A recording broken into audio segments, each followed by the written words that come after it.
Good evening, ladies and gentlemen. Welcome to the May 15th, 2023 City of Kingston Planning Board meeting. We will begin the meeting with the Pledge of Allegiance, please. I pledge allegiance to the flag of the United States of America and to the republic for which it stands, one nation, under God, indivisible, with liberty and justice for all.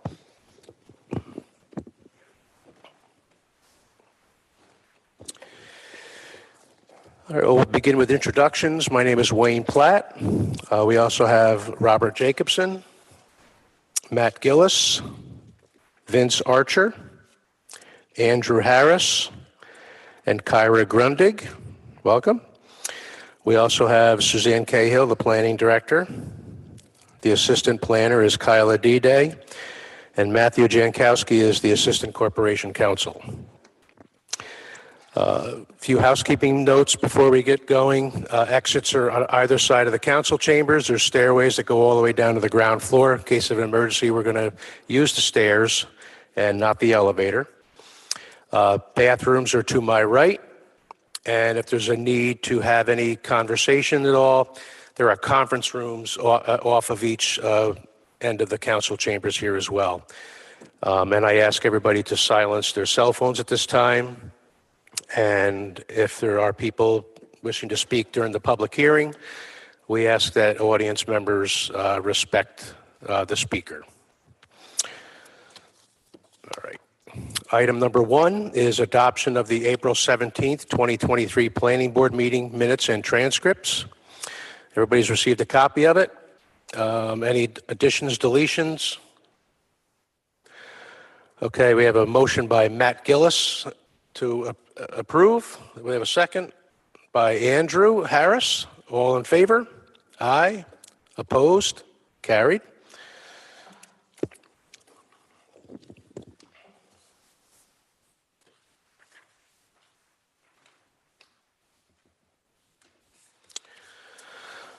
All right, moving into public hearings. Item number 2 is 661-669 Broadway, in parens 11 Van Buren Street. It's a special permit renewal for an artist loft. Section block and lot is 56.93-2-14. Seeker determination, Zone C2. It's in Heritage Area and Broadway Overlay District, Ward 4. Earl B. Fiden Incorporated is the applicant owner. Is there anybody besides the applicant owner wishing to speak on item number 2? Is Mr. Fiden here? Or we can... I don't see anybody. Is anybody from this item present here right now?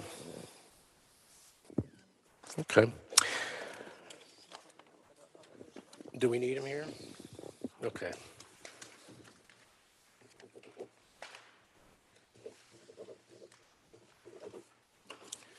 You want this, or did she take that?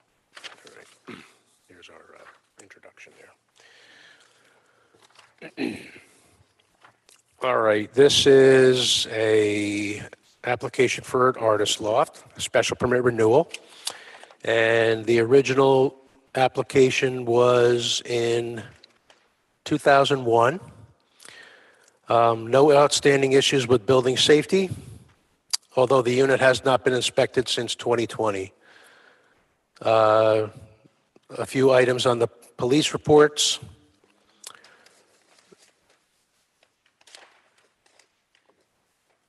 Can we make the inspection part of a condition of approval? It's still being used as an artist loft. Okay. So confirm the use. Okay, we're also going to have to confirm the use. Anything else? Any questions from the board?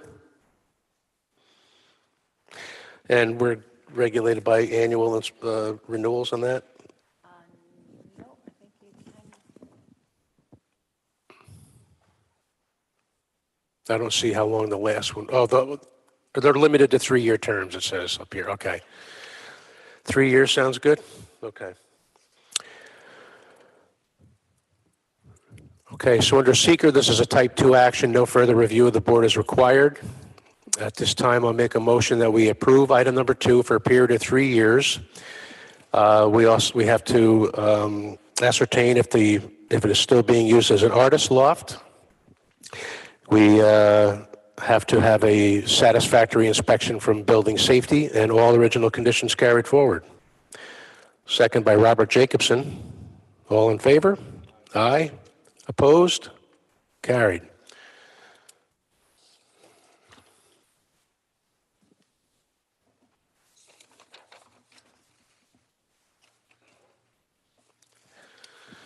All right. Item number 3 is 85 Hone Street, special permit renewal for an art studio. Section block and lot is 56.42-11-12. Seeker determination, Zone RT, Rondout Historic District, Heritage Area, Coastal Zone, Ward 9, Daniel George is the applicant owner. Is there anybody besides Daniel George wishing to speak on item number 3? Okay. Welcome. Are you Mr. George? Hello. Hi there. Welcome. Push your button on so it turns green. Yeah. And then you really have to get up close to it too. I apologize. All right. So this is at the Rapid Hose, the former Rapid Hose Volunteer Firehouse. The special permit was first issued in June of 2016 for 2 years. An inspection of the building was performed by Building Safety on April 28th of this year. Has anything changed at all there? Pardon? Has anything changed? Not really. Okay. Still the same use. Okay.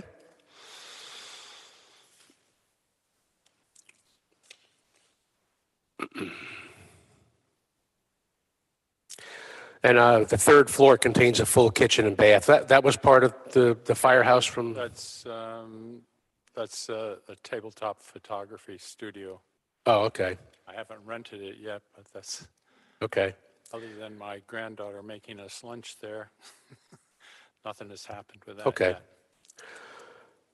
So there's no plans to make that another, another... Into what? Into an apartment or anything like that, right? There's nothing, no plans like that. Okay. Is that satisfied? Okay. All right. The initial term was 2 years. The last one was in 2018 for 5. Everybody good with another 5 on that? Staff is recommending 10 10? without, obviously if Right. any changes in ownership or the conditions change, then you would come back. 10's good? Okay. I didn't read further on the paragraph. All right, so under seeker, this is a type 2 action, so no further review of the board is required.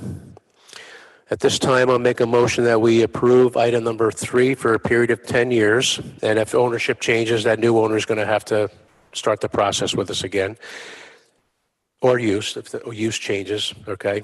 And all original conditions carried forward. Do I have a second on that?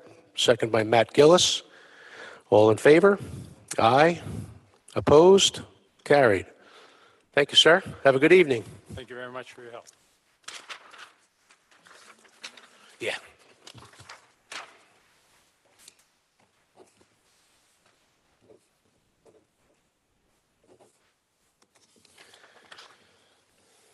Thank you. All right, item number 4 is 57-73 Summer Street. It's a special permit renewal for a community residence. Section block and lot is 56.33-3-1. Seeker determination, Zone R1, Ward 5. United Cerebral Palsy of Ulster County Incorporated is the applicant owner. Is anybody besides the applicant owner wishing to speak on item number 4? Is anybody here from that, from Summer Street? We can take care of this. Right? Yeah.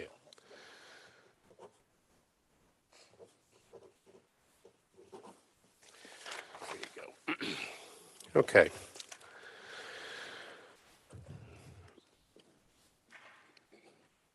All right, so the most recent planning board review was in 2021 with the renewal granted for the maximum period of 2 years.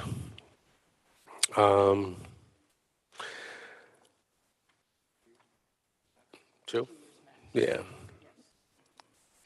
And there are no issues listed with building safety.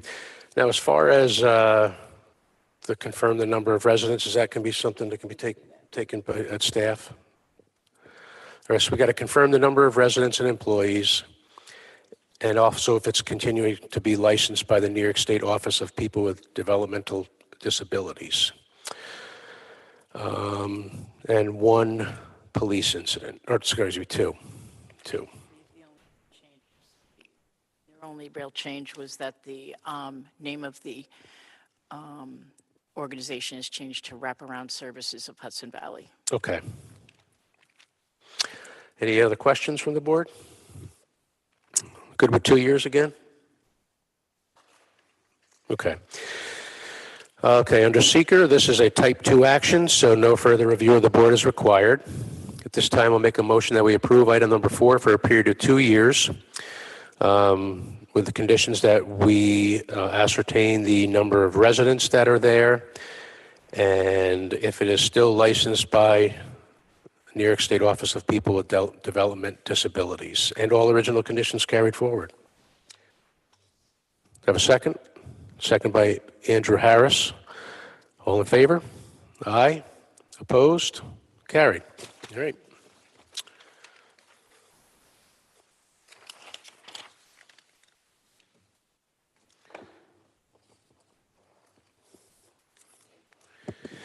Item number 5 is 188 and 200 North Street. It's a special permit renewal for hospitality and event space. Section block and lot is 56.28-3-23 and 48.84-1-4.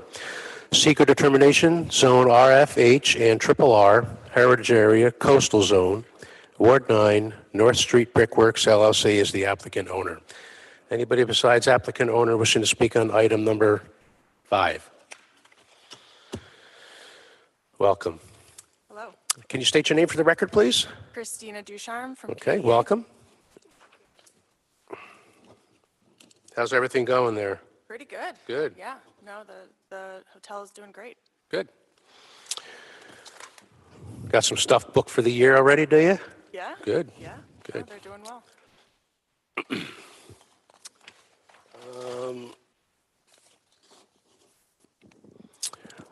All right, so the special permit was initially approved in April of 2018, with subsequent approvals in May of 2019, December 2019, and April 26th of 2021. Do you have any outstanding things that need to be? No, the building department had been there last Friday and did a very thorough inspection, and they've issued a statement to us that they're satisfied. There are a few things that need to be cleaned up that they'll work with the applicant on, but they felt that the permit could be renewed. I'll also add that they have submitted the management plan for the events for 2023 to our office, as well as the operations manual for 2023, which covers emergency service and first aid, things of that nature. They've also submitted the application for their noise permit for all of the events. It's a comprehensive noise permit application that covers all of the events throughout the summer months. We update it every couple of weeks as the events are updated, but it's mostly weddings, couple of major events, but majority are weddings, weekend type event weddings, destination weddings. So yeah, it's very busy. They're very busy. And the restaurant has opened up down on the river as well for the season. Oh, so good. They're doing well. Glad to see that really came to life like, Yeah. like it did. Yeah, So, it's lovely. yeah.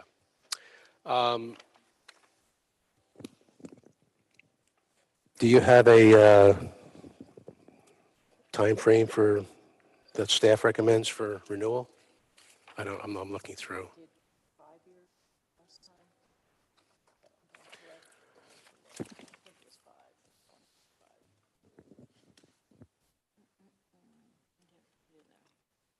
Is there any way the board would consider a longer time frame?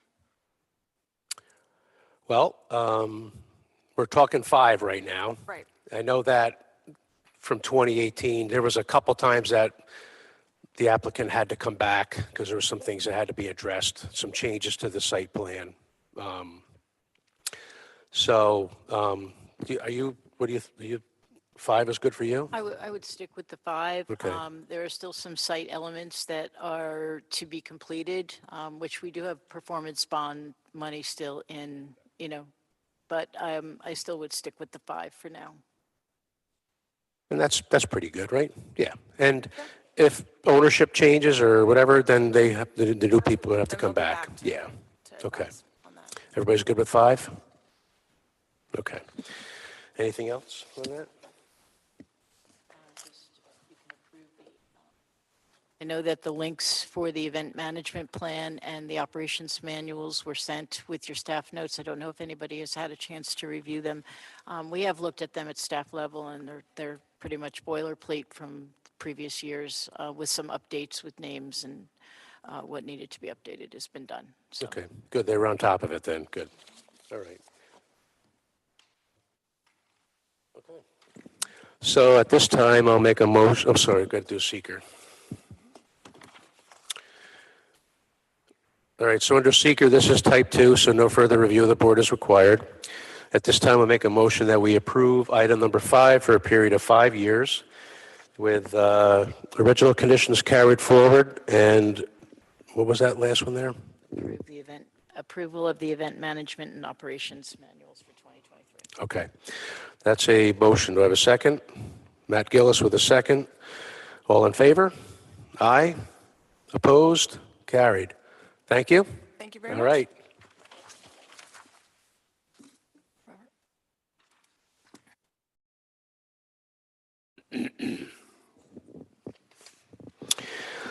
All right, item number 6 is 88-110 Rondout Landing, special permit renewal for outdoor event use / restaurant use. Section block and lot is 56.43-6-3 and 4. Seeker determination, zone RFR, heritage area, Rondout design overlay and coastal zone. Ward 8, Dave Amato is the applicant. DAHG Real Estate LLC is the owner. Anybody besides the owner or applicant wishing to speak on item number 6?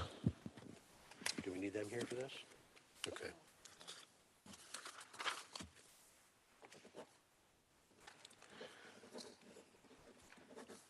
There you go.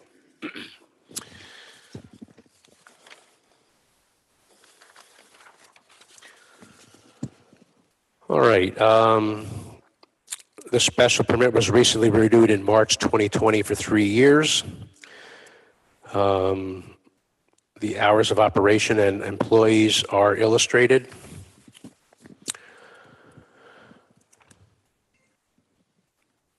And the original application was for outdoor area that this space would only be used for special events and not outdoor seating for the restaurant.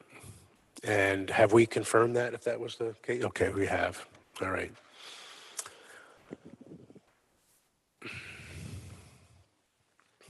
And the walkway is going to remain open, even during private events. Any questions from the board on this? 5 years? Everybody good with that? And staff recommends that as well. Okay.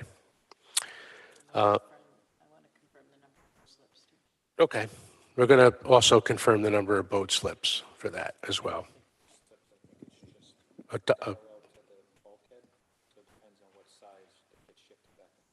Okay. All right, so under seeker, it's a type 2 action. No further review of the board is required. At this time, I'll make a motion that we approve item number 6 for a period of 5 years. The original conditions carried forward and confirming the number of slips for watercraft. That is a motion. Robert Jacobson with a second. All in favor? Aye. Opposed? You good? All right, carried.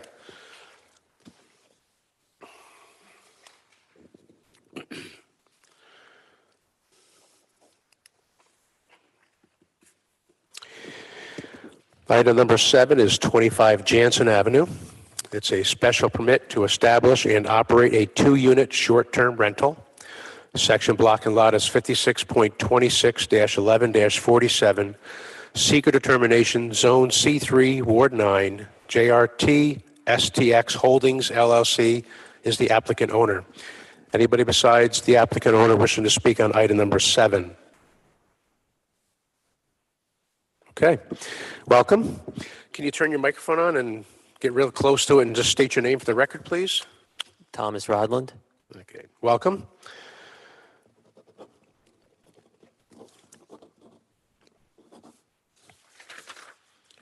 There you go.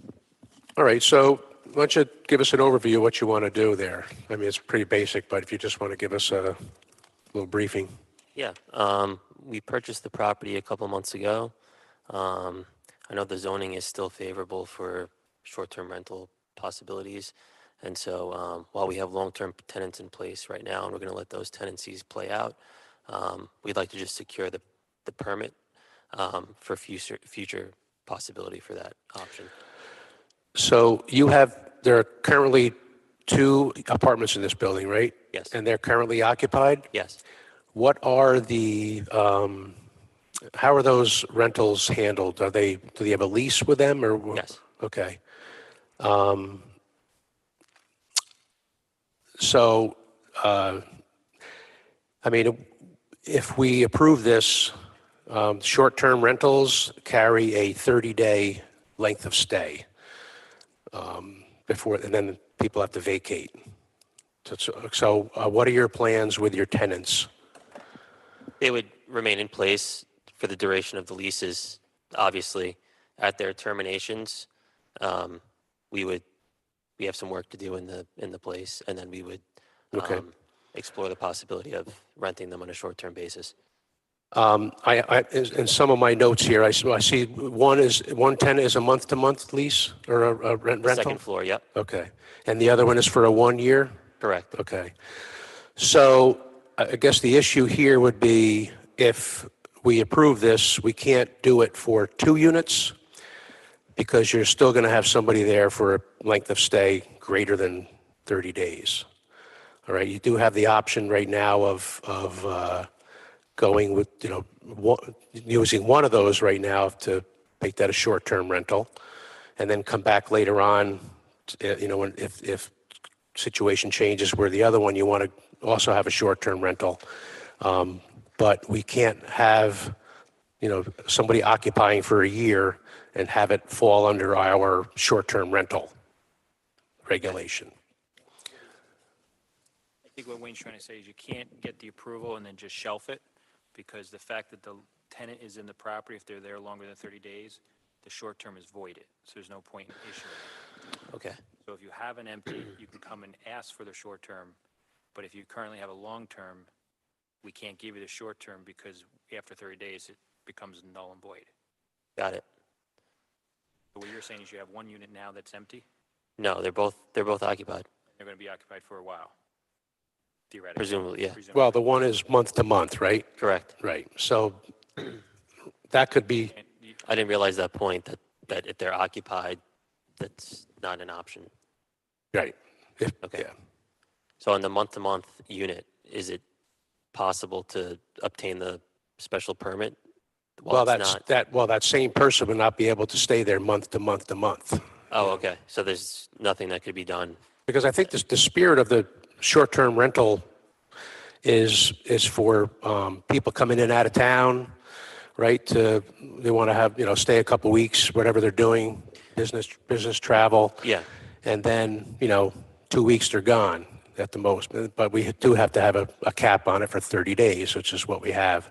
So, but that same person that you have now, that month to month would not fall under the short-term rental, but, because you're having the same person there Okay. for the extended period of time. And in the city, as far as I'm aware, there's no limit on the short-term rental, so it's not like you have to book the short-term permit because you may not get another permit in the future. There's no cap right now under the current code. Under the current code. Under the upcoming code, there will be, but that is not in effect yet. So do you want to change your application? We didn't realize that that was the situation when you applied. Okay, Vance, I think. okay. Got it. So, I mean, you have options. You want to amend your application to, you can have one for now, one of those occupancies listed as a short-term rental.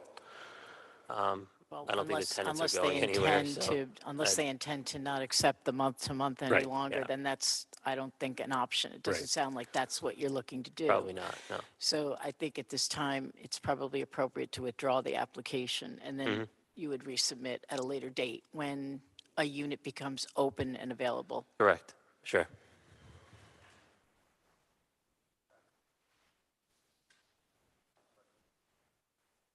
No, we've already advertised. It's been an active application. You can apply it to his next application. Yeah, but it wouldn't go against him Yeah. reapplying. All right, so is that your wish? You want to withdraw the application for, and then Sounds like the maybe only we'll see you option. next month. I don't know. Maybe you'll have a different plan. So, Yeah, we'll see. all right? All right. All right. Thank you, you. sir.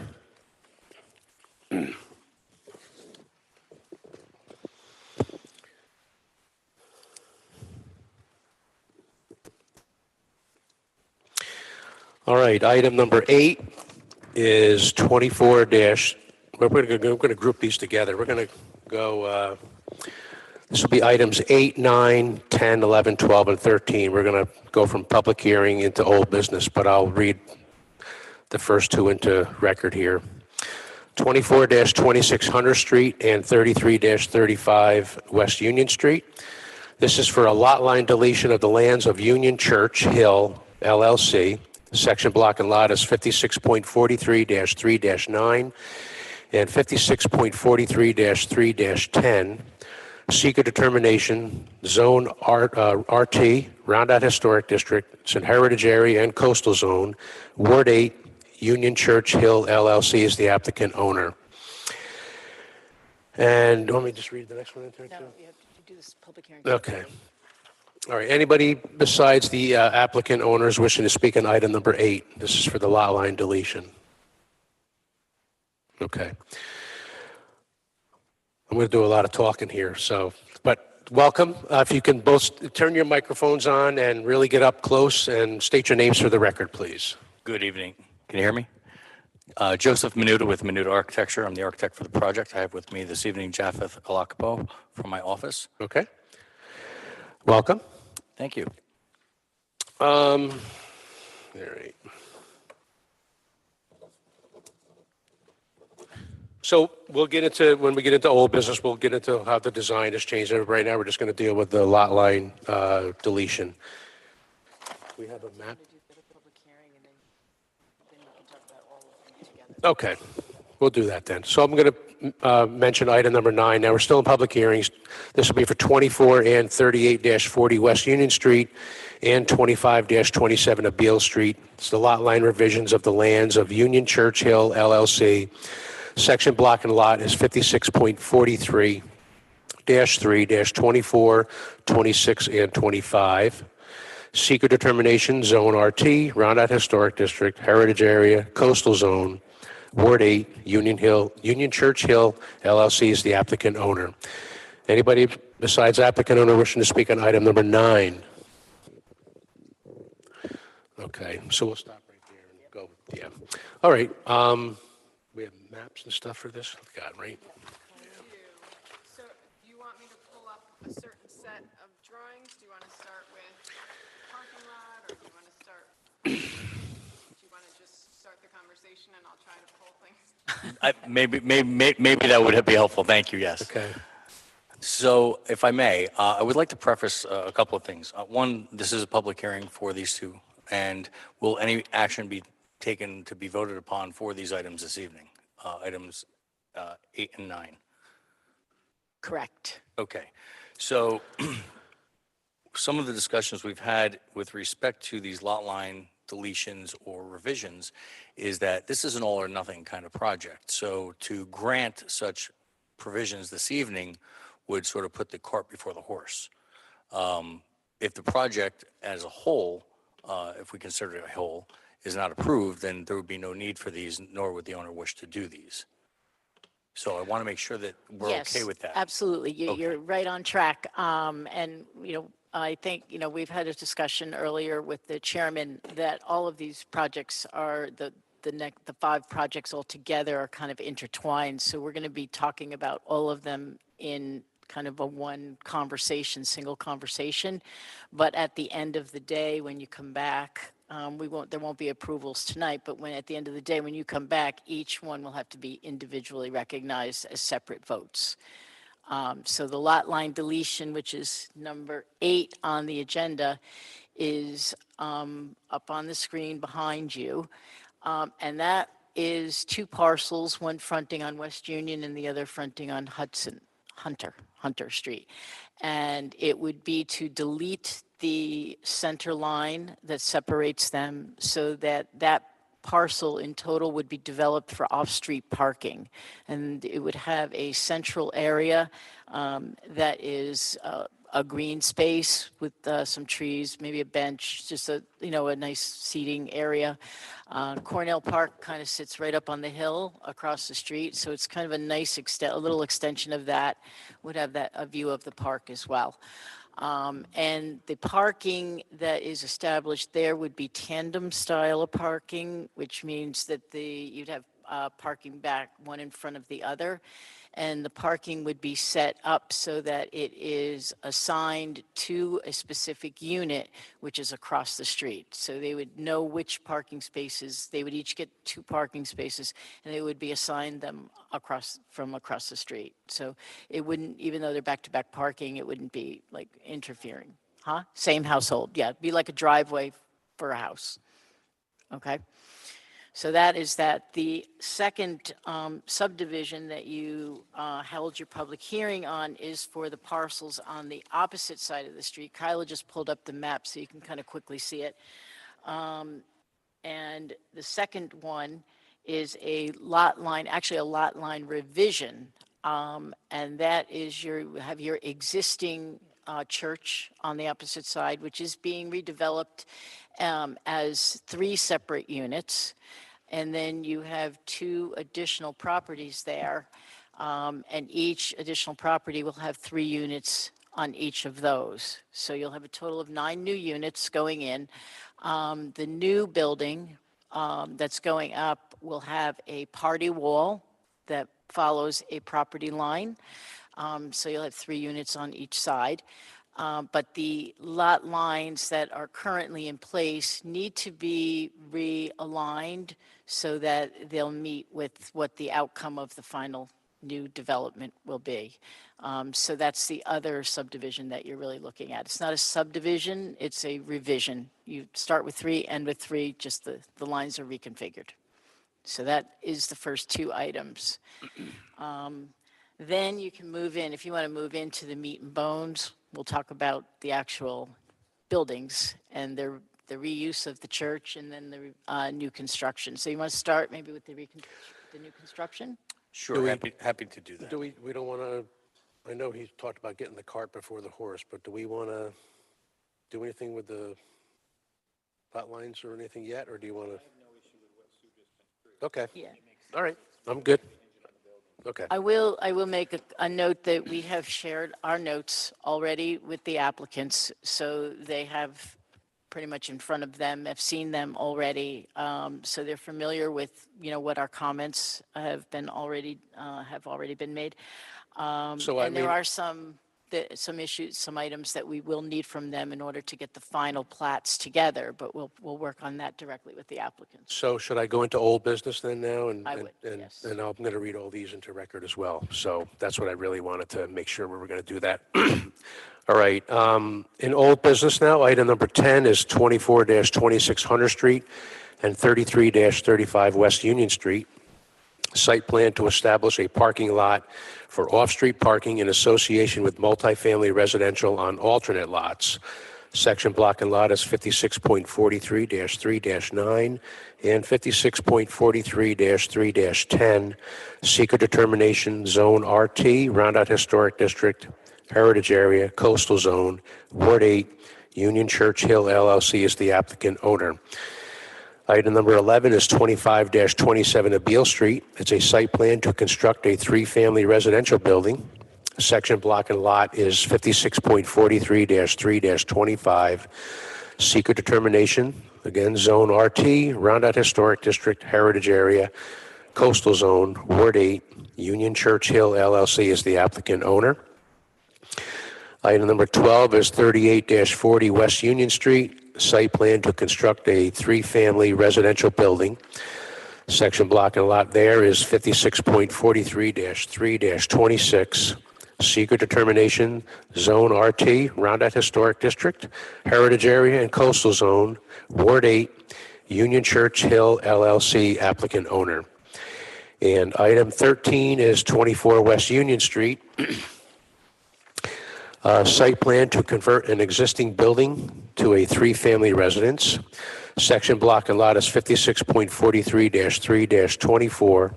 Seeker determination, Zone RT, Roundout Historic District, Heritage Area, Coastal Zone, Ward 8, and Union Church Hill LLC is the applicant owner. Okay, fire away. Well done. Thank you very much. You kept it all straight. There's a lot of working parts here. So let's start with the buildings themselves. So the new buildings. What we're proposing is a three-family on each lot. They will be joined by a party wall at the lot line for fire prevention and protection. And we did come up with some new rendering, new elevations of what this might look like based on some current things that are happening in cityscape architecture. You have some of the new with some of the old, melding the materials, some of the window and fenestration design styles mimicking in some sense the openings and the proportions of the old, yet they're in a more modern sense. So that in our historic area, we're not mimicking and recreating something of the past, but we're allowing the proportioning and styles of that era to remain on its own while keeping a new look so that it is respected on both sides. With that, I don't know what drawing is up. I'm used to speaking at drawings. So that's what we have there. So you'll note on the bottom left, that would be the view from, let's see here, West Union Street. Thank you. And then on the top, that would be the Joe, side why elevation. don't you just pick this up and turn around so you don't have to twist? Sure. Okay. So the top would be the side elevations and what they look like. And so you'd have the same elevations down the bottom toward the rear facing a Beale Street, and those would be equipped with balconies on them, deck areas. If you go to the next slide or next sheet, please. Okay, there we go. So there's two lots on the left. The top left of the screen is the two lots representing 12 parking spaces in total, the bank parking as we discussed. The top of the screen toward the right is the large building, which is the existing church. And then the lower portion is the block that shows the two buildings near one another with a line dissecting them. And that would be that party wall. So what we've done in order to create conforming lots, because these lots are currently non-conforming existing, is we sort of massage the lines, the property lines, in order to get the full area that's required. So they each have the minimum lot areas required now and the other areas as well. We did receive zoning on the lot 9 on a previous application for its width, I believe. And the other was inconsequential for lot number 10, only because this is not being built on for a building, but it's being built on strictly to serve the buildings on the other side of the street for parking and green space. I'm kind of You have to forgive me because I'm sort of, my head is geared toward planning board and site plan, not so much the architectural portion for this type of a representation. So I was going to speak more about the site than the building because those are really in flux and being designed. We take a look at a layered approach. We want to come to you with, did we meet the requirements of the zoning, for the intended building? Did we meet the footprint requirements? Did we meet the FAR? And then sort of layer each one on top of that. Once we get that down, then we really fine tune the lighting and then the landscaping, rather than bring it to you all at once, and then we're redoing all kinds of work all the time, right? Right. So it's a layered approach is the way we like to do it. And I understand we'll be going to the other two committees hereafter. Right. One of the things that we're going to recommend tonight is that this board do a referral to the county planning board of all of the projects that are involved here. And also, we've recommended now that they move forward and go back to the HAC and the HLPC. They've been there once before, but now they've got a whole new conceptual design, which I think will be very much more well received by those commissions. So we want to encourage them to go back. They're going to be looking at more of the architectural style, building materials, colors, fenestration. They'll be interested in like the landscape, your lighting design and your lighting styles. So those kinds of things are what you should be prepared to be presenting to them. One thing we had discussed is that we had a recent project, and I know that this board appreciated the work that went into some of the visual representations that were provided to the board so that they could understand not only the daytime visual massing with the surrounding neighborhood, but also a nighttime visual. And we can share those with you. I believe they're also posted online so you can look at the materials. But something like that, I'm talking about the Prince Street and Vauxhall Avenue project, which is it's an 8-unit building, and it was hard to understand, thinking about an 8-unit building in the middle of 1 and 2 family neighborhood. But once they did their massing and then they put in the surrounding community and some design, architectural design and some landscaping, it was very easy to see that it will fit into that neighborhood without being this humongous eyesore that everybody kind of was visioning in their head. So I think I want to let you take a look at that. I think that will go a long way with the HAC and HLPC as well. Happy to do so. I guess a question that I have is standard of care, standard of documentation that you're looking for this type of a project. I'm understanding nighttime rendering, daytime rendering. It's a little more than we're used to. So I was just curious as to, from the site planning perspective and planning board perspective, how much of that is required and how much of it is like to have? Right. I'm thinking more for the HAC and the HLPC. Okay. Because they're the visual, they're really the architectural review board, so to speak. They aren't called that, but by virtue of the nature of what they do, that is pretty much what they're charged with. So that is something I think that they would appreciate. Fair enough.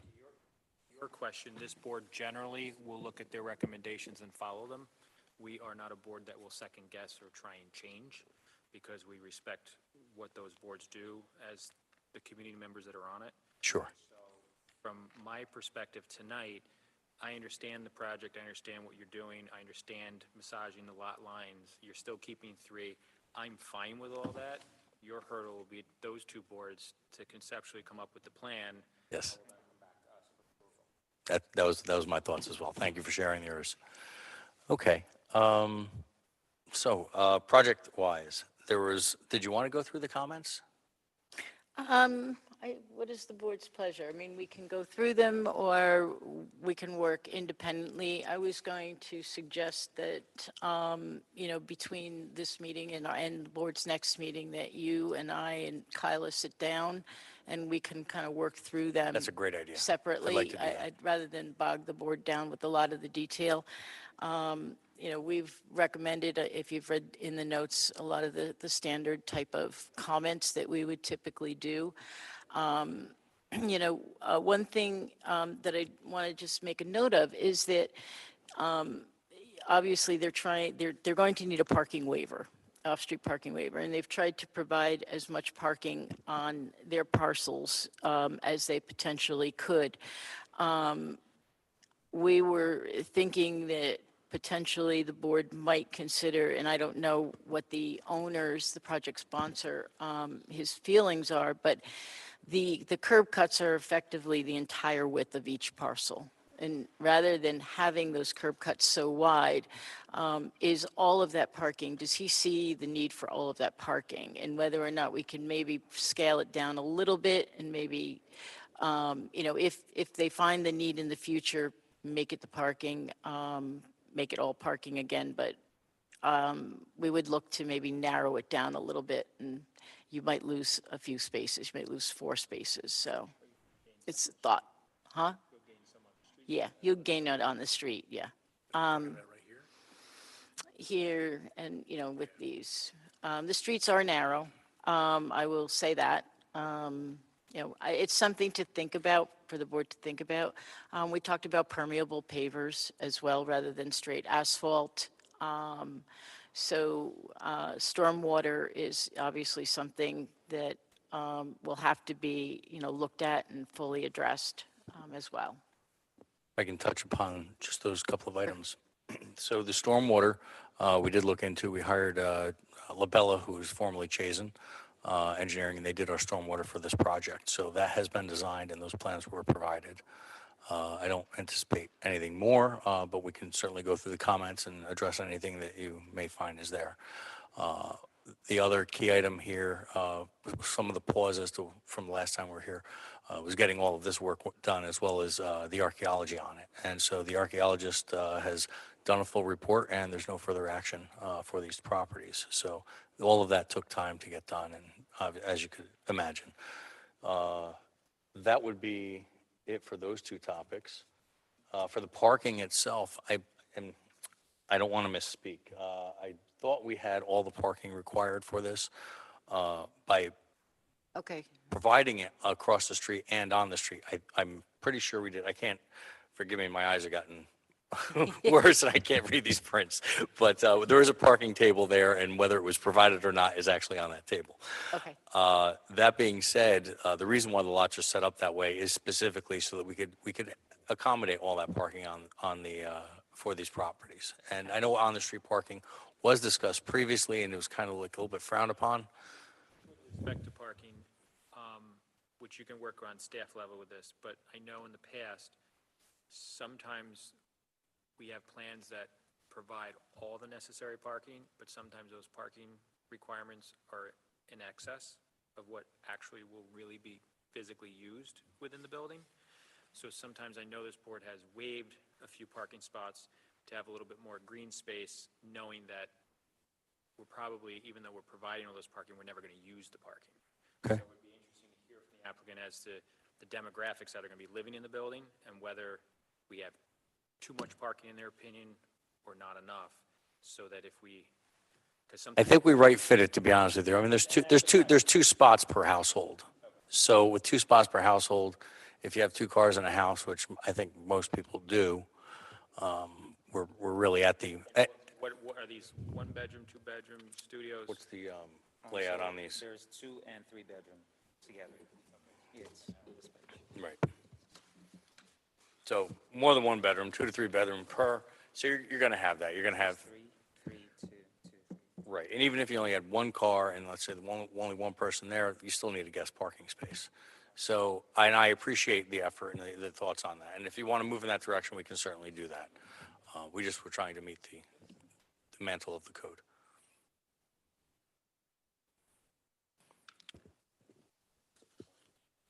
Is there anything else you'd like me to speak on? No, I just want to get any feedback from the board on, Andrew, I don't know if you saw the original design, but I know the other members saw the original design. Is there any feedback, in terms of what is now being proposed in terms of the architecture? It is definitely, I believe, more in keeping with the character of the neighborhood. than the original. I think the original was what, 3 stories with parking underneath, It was- correct? It was yes, it was a parking underneath and then 2 stories Yeah. above. Yes, so it was technically 3 from the road. Right, Right. right. So this, I think, tones it down a little bit. And I think even some of the treatments that have been proposed, you looking for a brick Yes. facade? Good. Yeah, the owner just, the client just sent me what he would like to use for Yep. that as well, so. Right, and I believe we sent over a image of what we intended the exterior to look like. There was a color image. No, there was, What's the previous? it was sort of our inspiration as to what this would look like. I thought we'd sent that, but I will be happy to make sure that we do Okay. resend it. I won't belabor this meeting here tonight on that. Okay.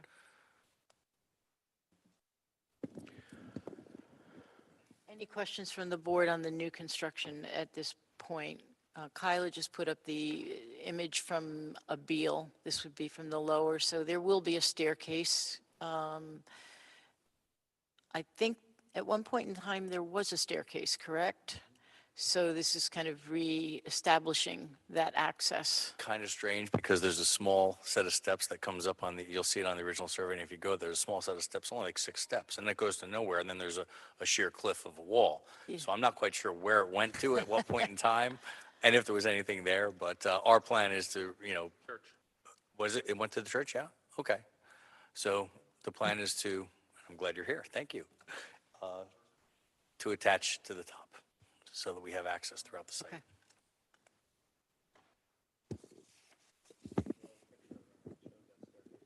Oh, yeah? I would love to get my hands on that. Where is it? There's an old picture of that church and that staircase. I've seen it before. Okay, I don't know if it's in the Matthews file. okay.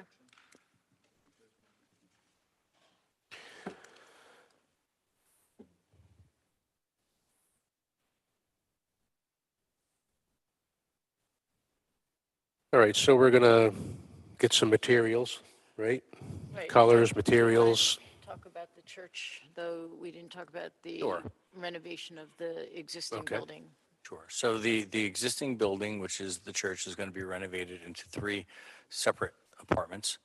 The main level would have its own, and then the upper level will be split in 2, and we would be retaining the architecture of the interior. Simply, it would be utilized by the individuals who would be there, simply split by a simple wall.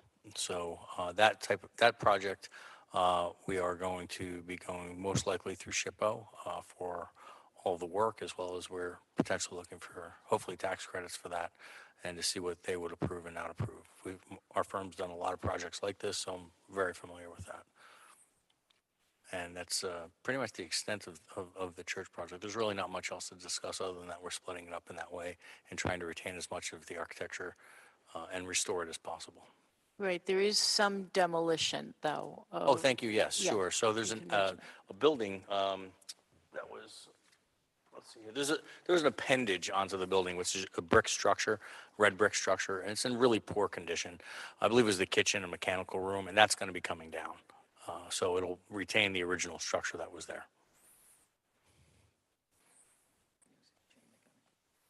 Yep, kitchen mechanical. Okay, all right.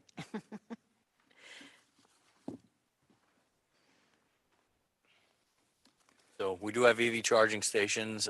Thank you for the reminder on the bicycle parking. We'll get that on the plan as well. Happy to work with you on whatever vegetation landscape that you prefer, the type of genus and species for that. Lighting, we'll work on the delineating those 2, the acorn style light versus the other.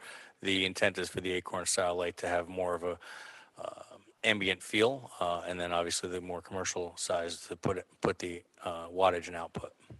I have a question. What's the timeline? Would it, phasing? How is this project to be, have you given thought to that in terms of, construction materials being brought in for the new buildings? Is the church going to be renovated first and then the new construction, or what is? your Yeah, thought on that? All I can say is it's fluid. You know, we're in a construction industry and real estate and also in banking, right? So we've got high interest rates, we've got increased construction costs and so forth. I'm not quite sure what the owner's wishes to do, which one first. As far as staging of materials, I think it's quite simple, simply to use the flat spot across the street, which is 9 and 10, and then we don't have to worry about the disturbance on the site. Okay, That makes just sense? curious. It's relatively flat, and it's, you know, the other thing about this site is it's primarily rock. So there's really not much below the soil for either anything on, you know, retention of any water or anything of that nature. So those types of things are kind of difficult to handle, but that's why we have the you know, civil Not engineers come in. anticipating any blasting or anything like that, correct? No. So I believe, if I'm not mistaken, that rock was rippable. So we would not require blasting at any point. I'll have to confirm that, though. I'm just looking at this rendering. What are those, I see walls and stairs everywhere. What materials is all that going to be in front of the newer construction, and it looks like it wraps around to the front of the church? The retaining wall? So materiality, you know, it's going to be some sort of masonry. What it's going to be at this point, we don't know. Our purpose is really to get the structural bones of this together and then figure out what we're going to put on the face of it. But you'd have some sort of masonry. I mean, the existing wall that's there in front of the church is a retaining wall block. So we would do something different but similar. Some materiality anyway. Yeah, I believe that was one of our questions, that sometimes the retaining walls in some of the diagrams just appear to be these huge, massive, just a wall. You know, so how it either gets broken up or treated and faced, you know, with different materials. If there's landscaping that's going to be added to it in front to soften it, those are the kinds of things we wanted to, you know, vet out. Sure. So anytime I have a large wall, from my design intent standpoint, I always try to put landscaping in front of it to break that up, give some undulation to it, and so forth, to break down that mass. Keep it at a human I scale. mean, I don't know, would tiering the wall to allow for some landscaping kind of don't know tiers? Is that, or is that I don't too know that it's tight a that- space? I don't know that's that tall Okay. of a wall anyway. The wall that's there now is somewhere around, what, 9 feet or more? So it's pretty tall. So ours Yeah. in comparison is, you know, maybe 4 feet in comparison to that. Not like this picture where it's towering above a car. Which sheet Yeah, are you on? I mean, it does show pretty high. It's talking in front of the new construction.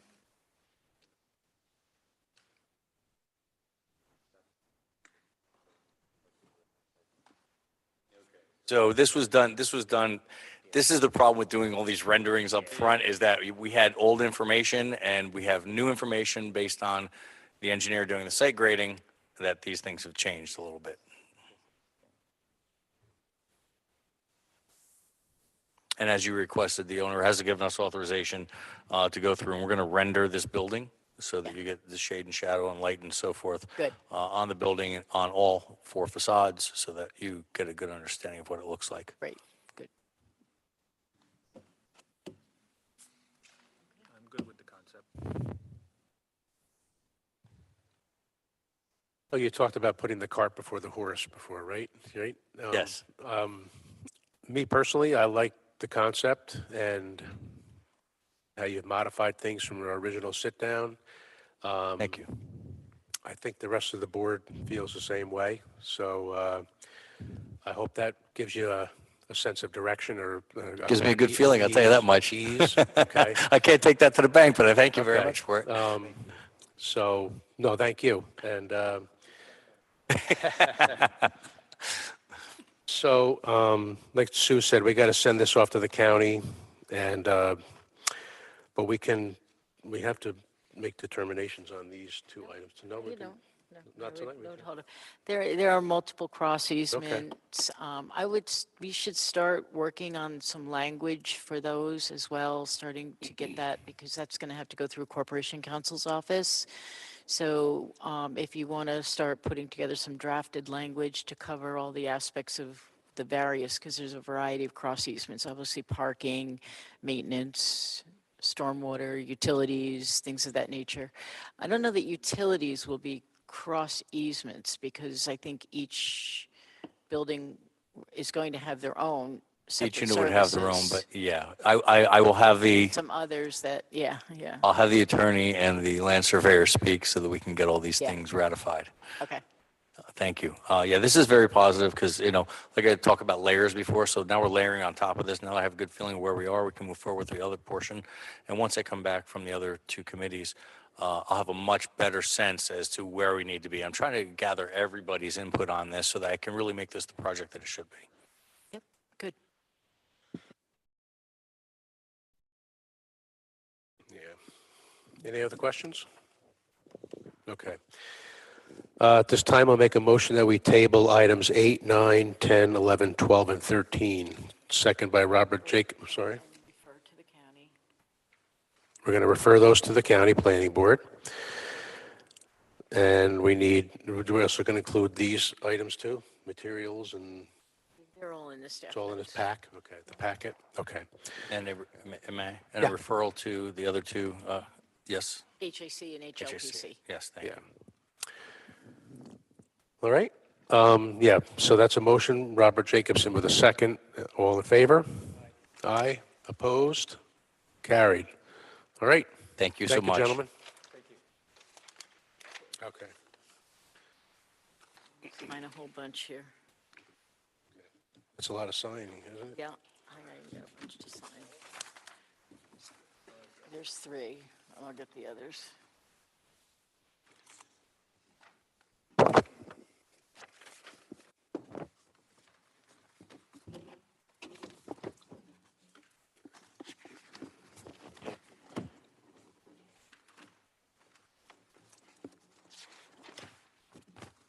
Okay, moving on to item number 14, 2 Jansen Avenue, site plan to expand an existing brewery and construct a 2,441 square foot addition, section block and lot 56.26-5-32, seeker determination, zone C3, Ward 9, Kingston Standard Brewing Company is the applicant, Esopus Holdings LLC is the owner. We're going to be the applicants have requested to be tabled tonight. So at this time, I'll make a motion that we table item number 14. Do I have a second on that? Second by that's actually Vince Archer with a second on that. I saw the hand go up. All in favor? Aye. Opposed? Carried.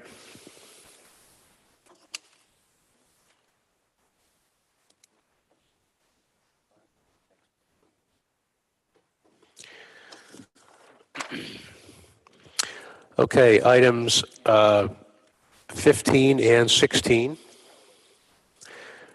455 Albany Avenue and 96-100 Manor Place. This is item 15 here. I'm going to talk about lot line deletion of the lands of Efren Lema.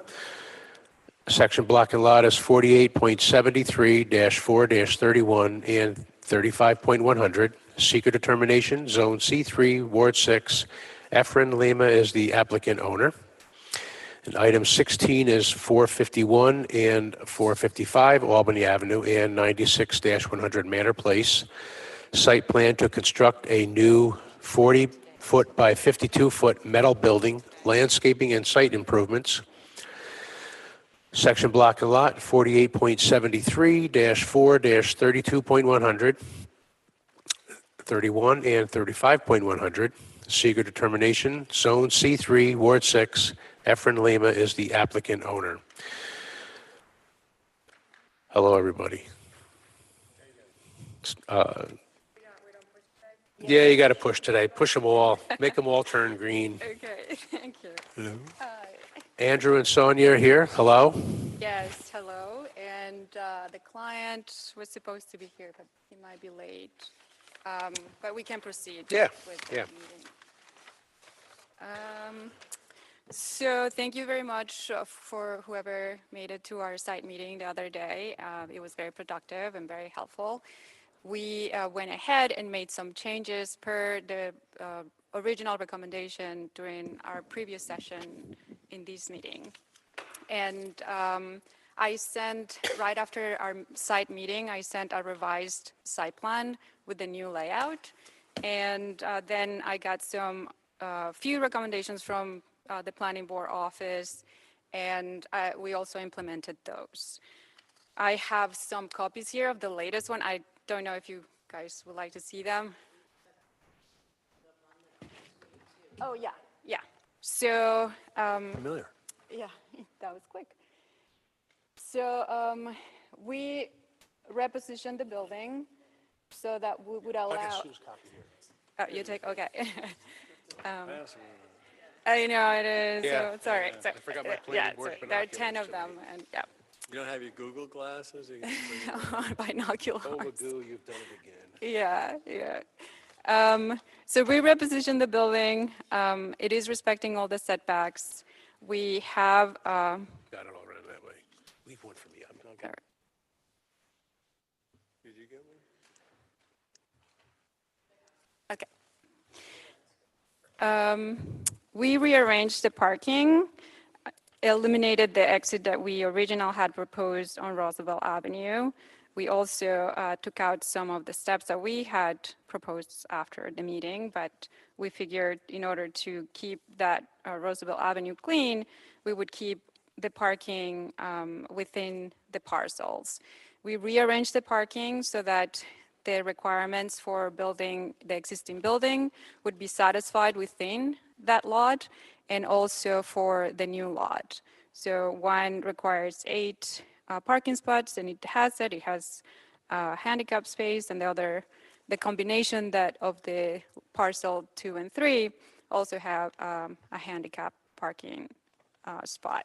We eliminated the curb cut closer to the light because we all acknowledge that that was a dangerous curb cut. But we kept the 2 furthest away from the corner. And that is because that it's an easier way to maneuver and to manage the flow of traffic for the 2 sites. We created some sort of planter, but it's really not going to be planter. It's going to eventually have charging stations for EV, for electric vehicles. And the building, we kept it at the same size. As we exit towards Manor Place, it's going to be a one-way only. We added a fence to screen the building from Manor Place, and also a curb and some landscaping. There is going to be a gate so that we avoid through traffic, and we only allow it during business hours. And there is a gate that will be closed when the business is not open. So, the one other point that was made is that to carry on the note of the no curb cut on Roosevelt Avenue, which we also added. And there were other requirements, but like the stormwater management, there were few requirements that unfortunately we couldn't have them resolved today because it's just going to take a little longer. But and that is the stormwater management, which the engineer is already working on.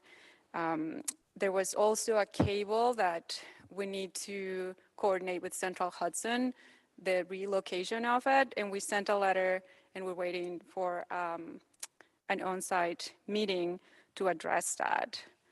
And we sent the easement, one of the engineers sent the easement, and corporate counsel is reviewing that. And as we get the stormwater management drawings, then we'll incorporate the drains, and then it'll be reflected on our lighting and our landscaping plan.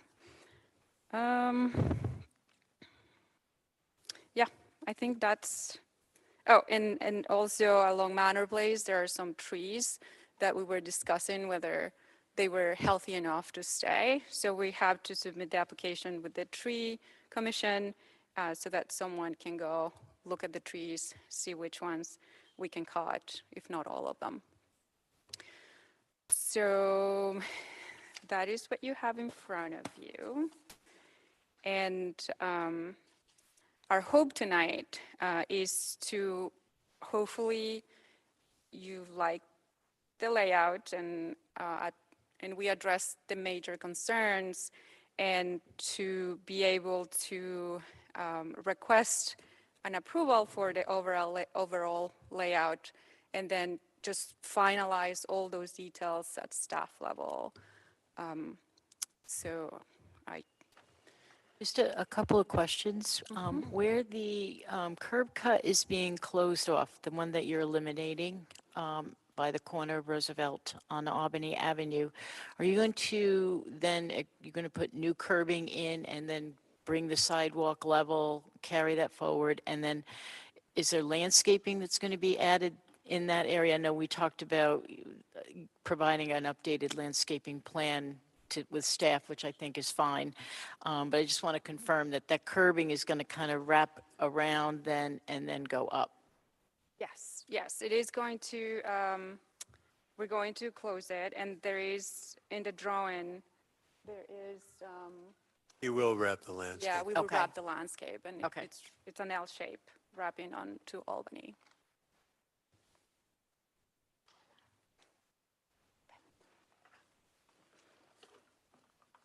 Our client is here.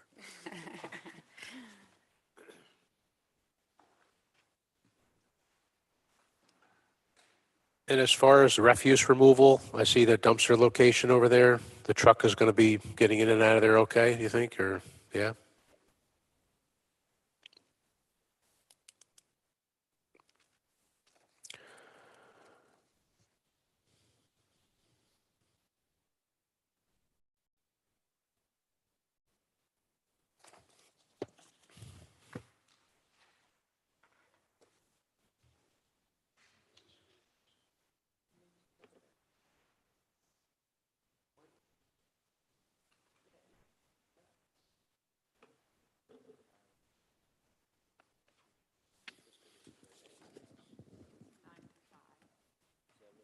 Your board policy will, is 9 to 5, normal business hours for emptying of dumpsters. And we don't have this yet, right? No. Did they mention? Ahorita usted se la lleva, ¿verdad? Okay, all right. Staff approval on that.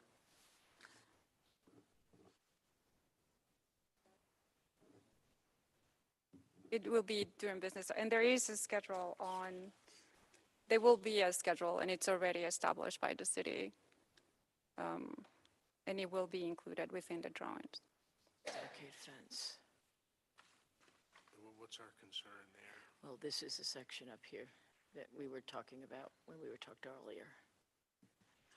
We're talking about the screening. Can we just review the screening between the new construction and the adjacent residential? So there is some stockade fencing right now behind Lamoureux's property. That's the residence fencing, or is that belong to the business? Do you know?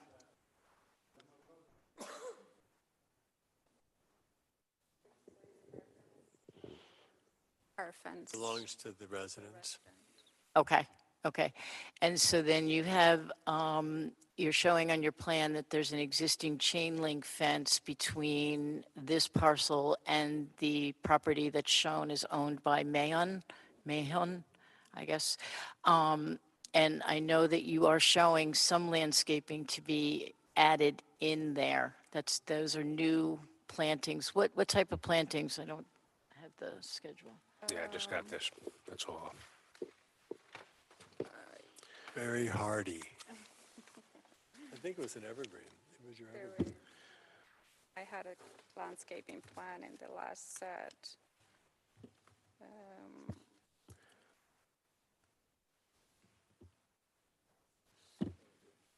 Hold on.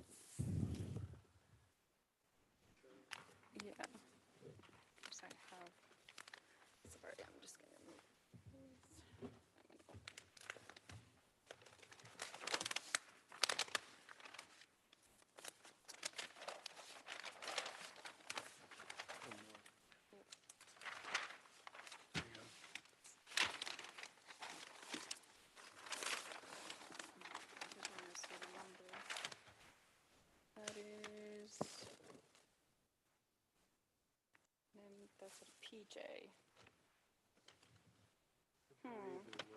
It's a rounded with yellow flowers.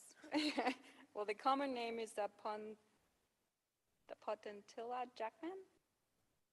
The height is about 3'4", and so is the spread. Okay. An evergreen leaf and then a bloom once a year. Right, might be looking for something that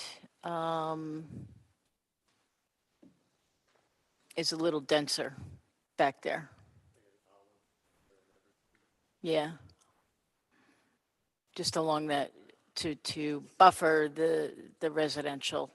Sandy soil, sandy loam is usually, evergreens have a hard time with it, just, So we can find though, I mean, an option would be to extend the stockade fence along that line, and then the lower landscaping would be more acceptable. because for that type of soil, I mean, you could do a different kind of evergreen plant, like something will just fill out and just keep growing beyond, they fill up really good. It's just hard to get the blowing garbage out of them. But no, probably to extending the stockade fence, or maybe put the fence would probably be the best. And then just have the blooming thing on the business side so it looks pleasant. Right. Yeah, Yeah. that's a we'll good add- idea. So where are we talking, Sue, for, because there's a, Extending the stockade Right up fence against along the, rear of this to the street. down Mahans? there. Yep. House, Yep. right up against the Mahan house. okay. Gate will probably be a rolling gate.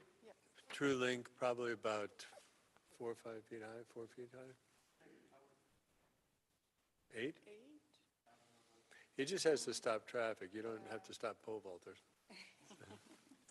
So, because we had the same So like issue. it would be like a swing gate that would roll open. Probably just close that way at the end of it. Oh, okay, They're much easier, last longer. The swing ones don't last very long. All right. okay.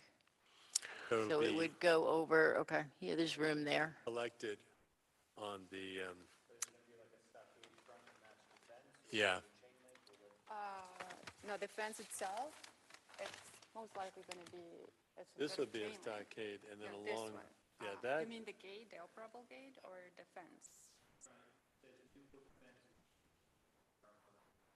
yeah, they run on. I think it'd probably be smarter to use a true link. I'll tell you why. You can put a sign on it, but they tend to, again, the weight, last longer. Do you have a preference? The true links, because they roll better, and then you can have big sign on it, just saying, stop. But Yeah, so where it says the new wood fence, it would be basically from the new curve all the way Yeah. along Manor, and then again. Okay, the height of that fence, because you're on the street, can only be, it has to be lower, it can't be a higher fence along the street. Yeah, 4 feet, also, the true links are better if there's heavy winds Yep. for some days. okay. And then what's going around the dumpster?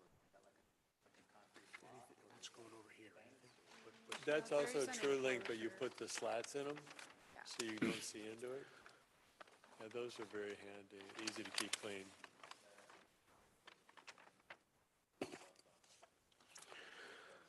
Gates too, so they swing it open, they just grab them. Yeah.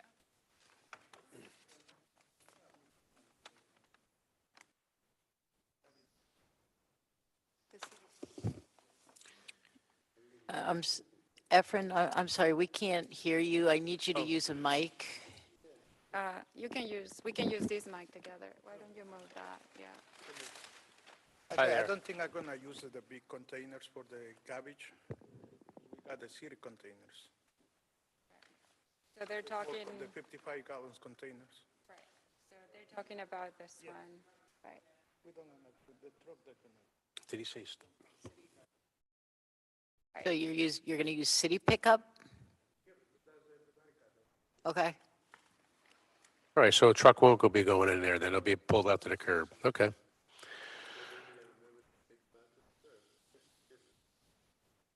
All right.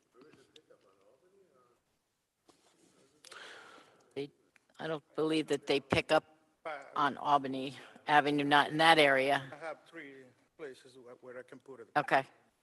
Yeah, you'd have to pull them back to Manor.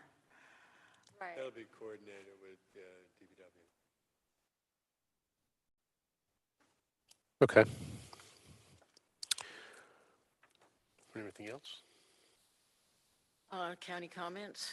Oh, yeah. Go through?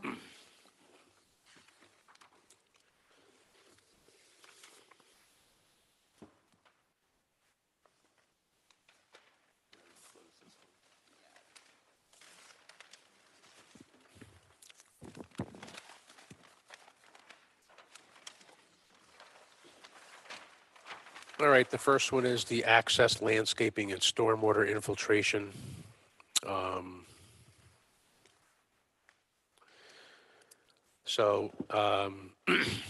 The county required modification to put 2 curb cuts into a single curb cut for full access. And they have done that. Oh, well, I mean, they have 2, there's 2, they eliminated the 1 cut. Right? But they've Read the whole divided- thing. They've divided the other one up. They are divided now. There are 3 now. County wanted these 2 to be combined into 1. Okay. That's the gist of the county comment. All right, but they've eliminated this one. Correct.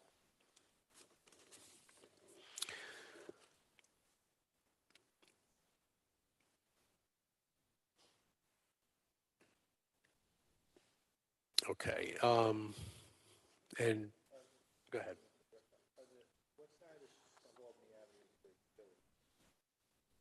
Do you like, I like this design. Water? Oh, no, no. Yeah. Yeah.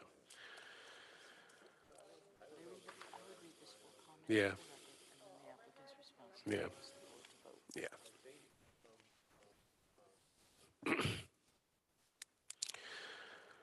What we know is that at the corner, we cannot do much of a landscape because there is a lot of utility and wires that don't belong to the owner.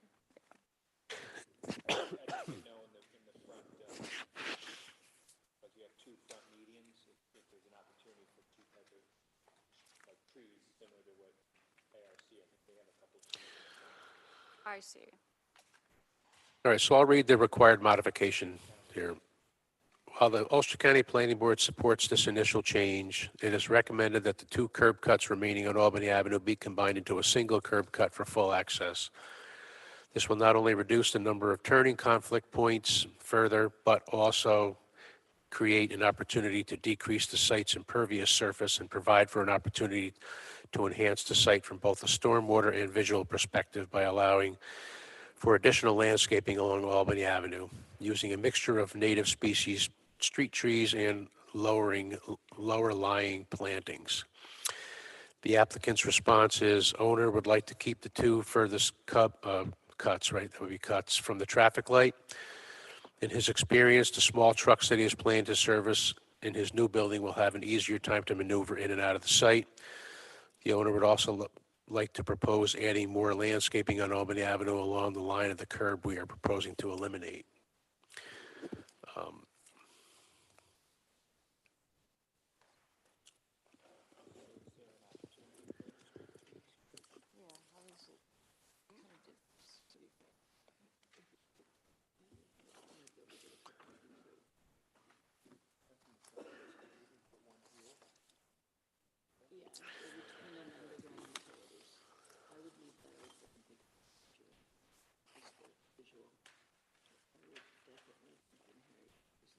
Right in here?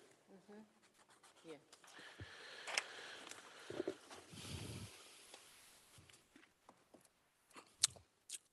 So we're discussing maybe adding a couple street trees in between where the curb cut is being eliminated and where the existing, where the curb cuts will be made.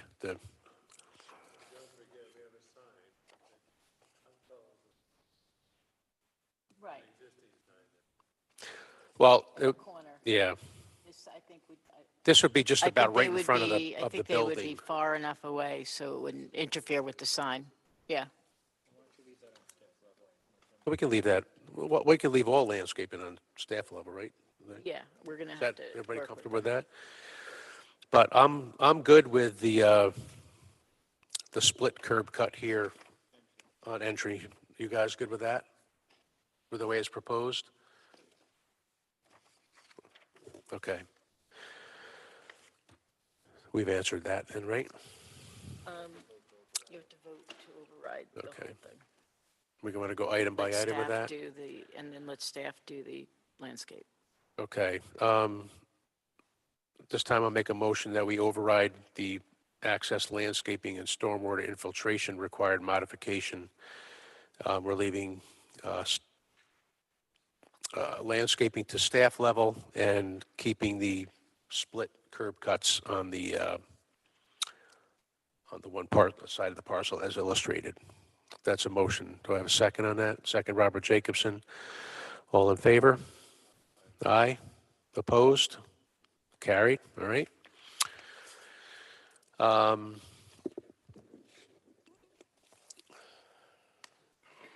Easements, as mentioned in the summary, the proposal combines 3 lots into two, necessitating the creation of easements for cross-access, parking, and potentially other shared elements of the project. These will need to be noted on the final subdivision plat. Applicant's response, the cross-access and shared elements will be noted on the final subdivision plan. So that was taken care of. We agree. And the easement language will be reviewed and approved by Corporation Council. We're good with that? Okay. Vote. Well, all right. This time I'll make a motion that we agree that the cross easements and shared elements will be noted on the final subdivision plan and will be reviewed by Corporation Council. Second by Andrew Harris. No, that was a motion by me, obviously. All in favor? Aye. Opposed? Carried. Sustainability. It is unclear from the materials provided how the proposal will meet the standards of the New York State Stretch Energy Code and whether alternate energy and heating sources are being considered and are being applied to the project. Required modification is, as part of the expansion of this facility, it is important to include compliance with the New York State Energy Code as part of the review of projects and to incorporate responsiveness to climate change as part of each proposal as a means of taking the opportunity to reduce carbon emissions whenever possible. The applicant's use of LED lighting, which is now common practice countywide, should be considered just a starting point. Electric vehicle charging stations are a further focus of the County Planning Board as an increasingly common standard feature for both multifamily and commercial developments. Finally, moving away from fossil fuels as a heat source and increasing insulation is also recommended. Applicant's response is the proposed lighting is to be LED.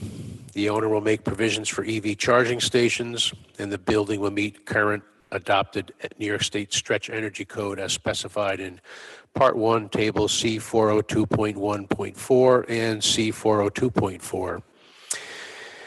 ERV will not be needed under exception C403.7.4, parens 3. Specifications of the heating system will be, which uses recycled oil, were submitted.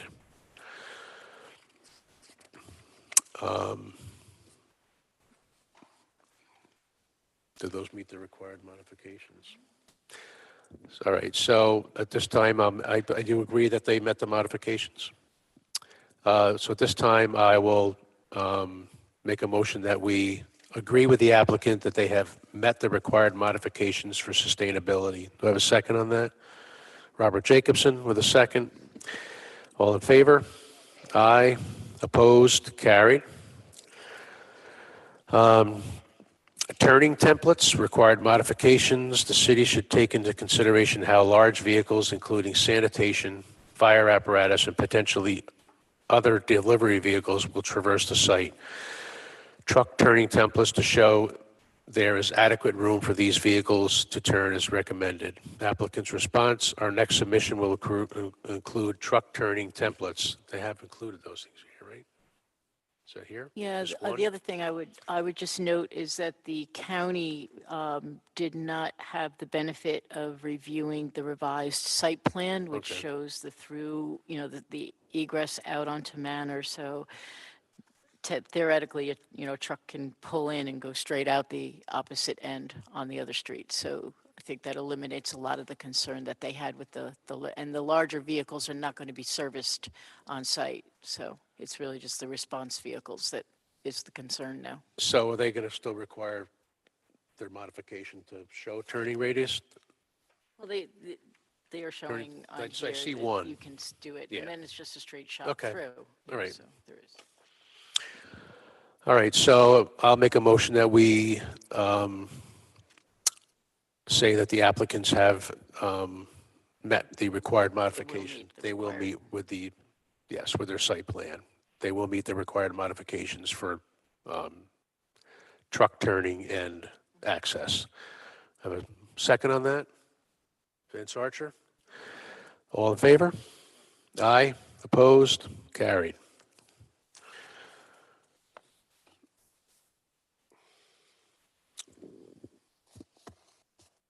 You got your list. You want to do the, Seeker. no, do the lot line deletion first? Okay. You have two separate applications.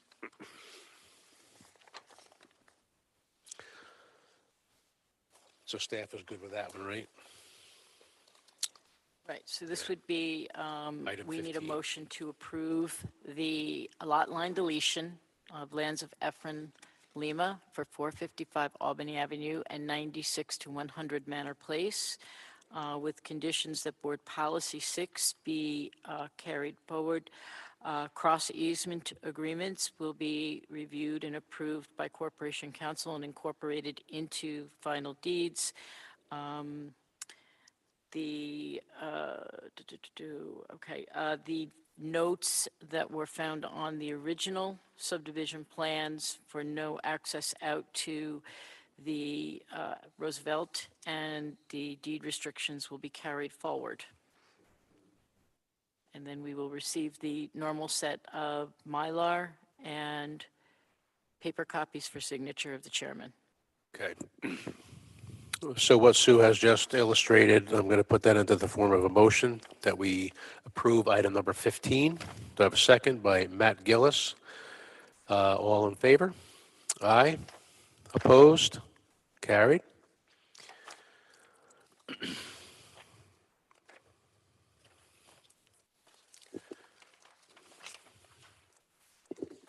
And I need a motion on the site plan to approve the site plan conditional for 451 and 455 Albany Avenue and 96 to 100 Manor Place for the construction of a new 40 by 52 metal building, landscaping, and site improvements with the following conditions. Board policies 4, 5, 6, 7, 7A, 10, 19, and 26, and Knox box I need 25.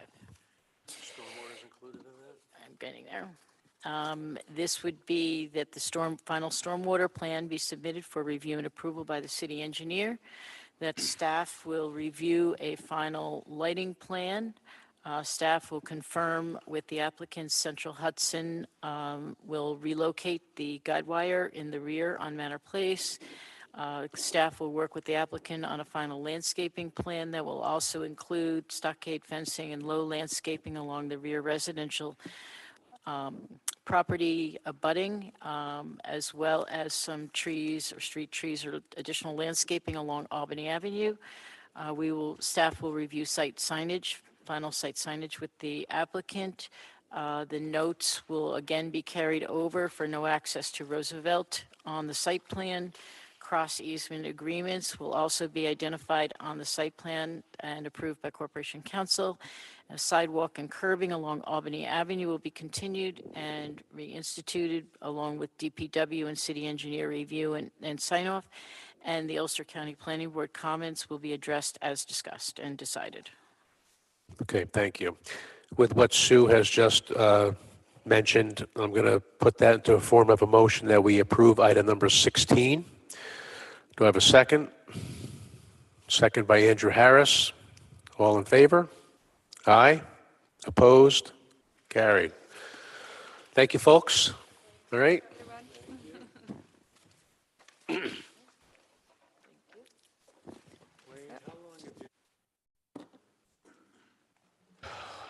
I had hair as long as you did, and dude, you do right now, Andrew. All right. I don't think I've ever been in this chamber in a planning board meeting without the two of you. Yeah. Matt, I think you're 13? Wow. Matt, you've been how long now?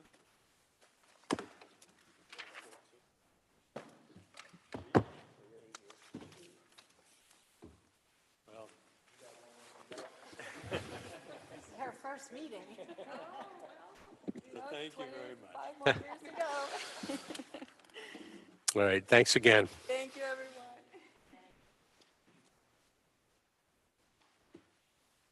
Oh. Yeah, but I was here as a building department rep first. Yeah. Okay. 43.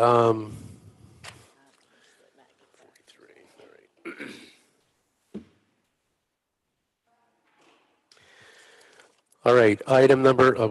We'll wait till he gets back to discuss. But item 17 is 106 West Chestnut Street, special permit renewal to operate a boarding house. Section block and lot is 56.34-11-22. Seeker determination, Zone R1, Heritage Area, Coastal Zone, Ward 9, Chestnut Hill, New York, NY Incorporated is the applicant owner. Hello, everybody. Yeah, turn that on there. You're all set. And state your names for the record, please. My name is Lanny Walter. I'm an attorney from Saugerties. Joseph Sanji, 106 West Chestnut Street. Okay.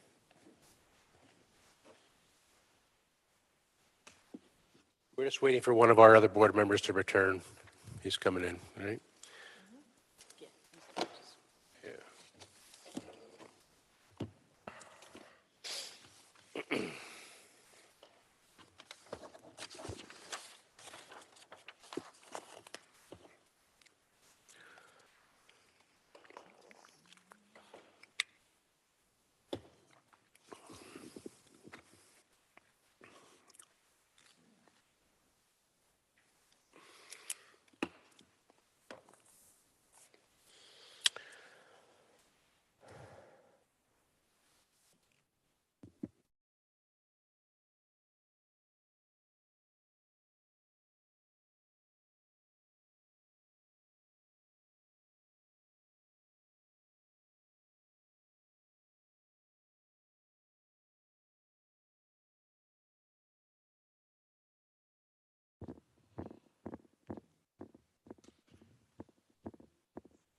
All right, so in the wake of last meeting, we had some items that needed to be addressed before we could move forward with an approval or a renewal. We have, among others, there was a structural engineering report to sign off on the fire escape. We had to be sure that the fire alarm system was functioning or removed. And we also had a question of some beds being removed from the premises, including one in the cottage and those in the basement. We do have a letter from Building Safety today, dated May 15th, as it was submitted at 5:18 PM. You want me to read this letter into the record? All right. Who's it from? Could you just, Did you get a copy of this? no, but We'll provide you we'll get a copy of this for you too. It says, Sue, following up on our recent inspections and interactions with Mr. Sanji, the inspection reports for the fire escape stairs has not been received by Building Safety. Mr. Sanji had John Steinmeier, engineer, scheduled to conduct a follow-up inspection of repairs made to the fire escape on April 25th. No report has been submitted to Building Safety to date. Mr. Sanji did provide us with the required inspection report from Fisher Alarms repairs to the house alarm system. On Saturday, May 13th, 2023, Kingston Fire Department responded to a complaint at 106 West Chestnut Street for bags of laundry blocking the basement egress.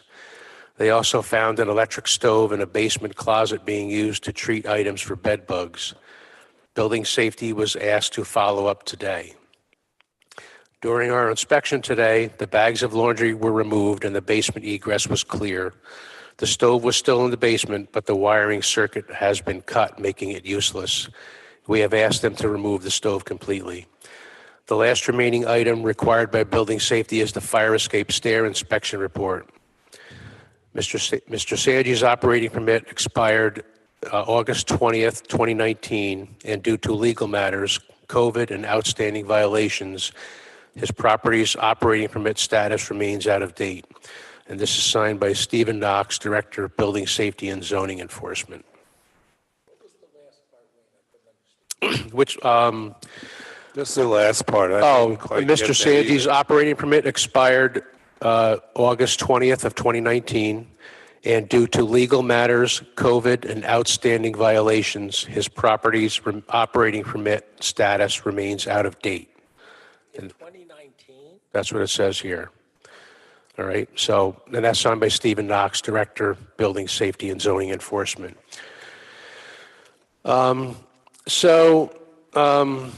As far as the fire, I don't have a copy of the fire alarm system report. Can I just respond? Sure.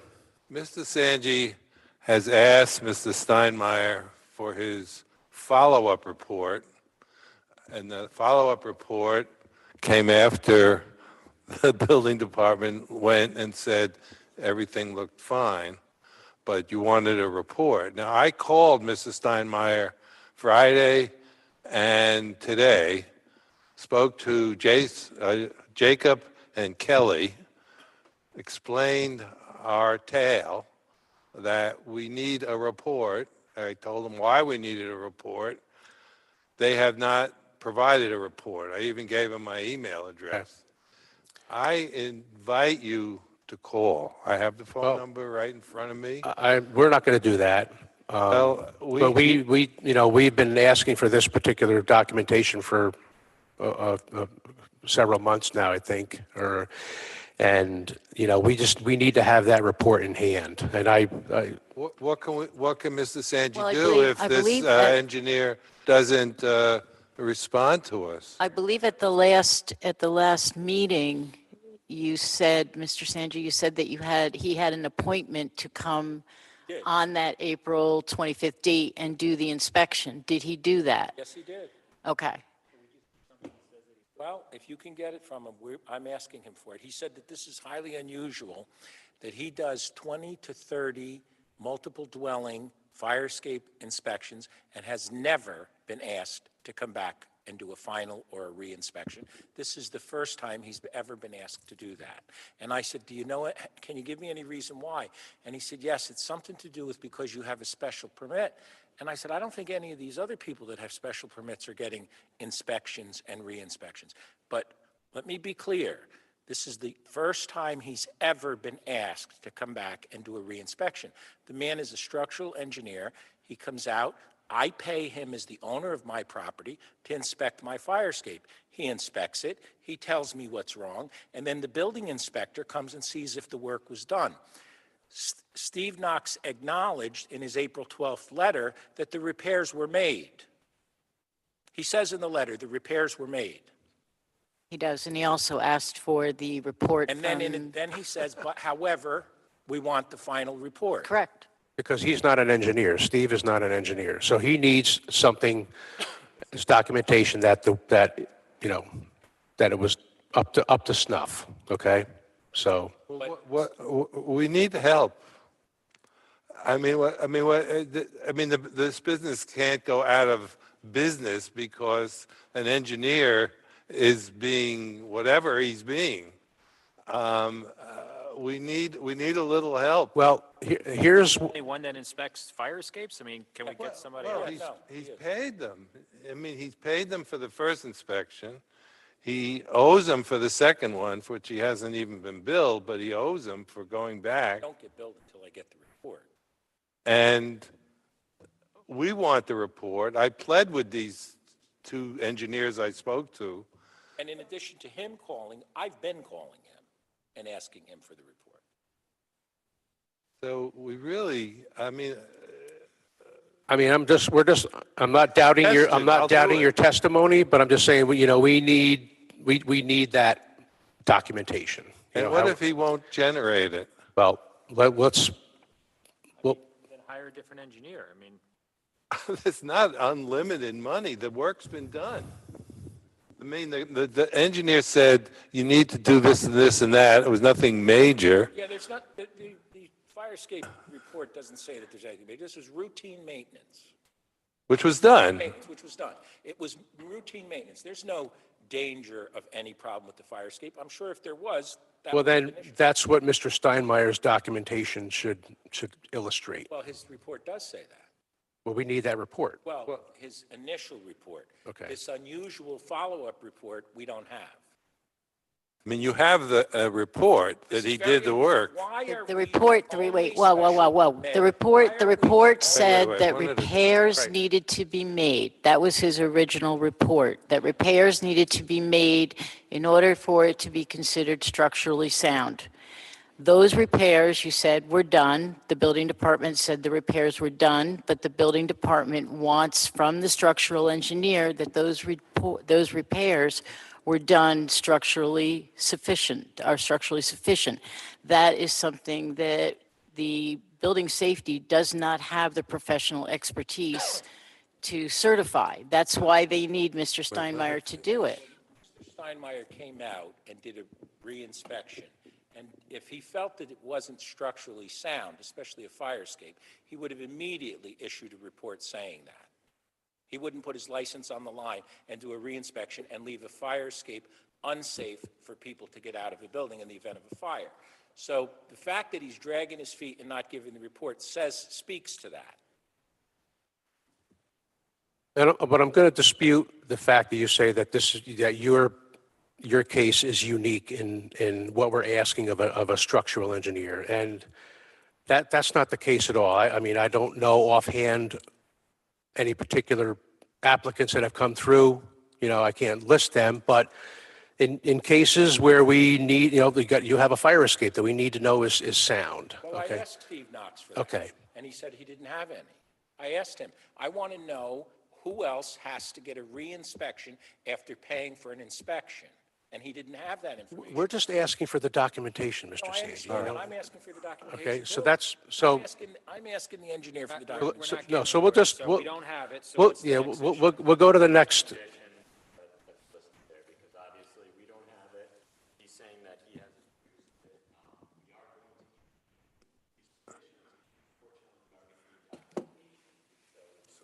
Well, if he won't respond to us, and us being me too, I said, I'm a lawyer, you came back, we appreciate it. I didn't speak to him, I spoke to the other people. He's out sick today. That's how much I know about Mrs. Steinmeier now. Well.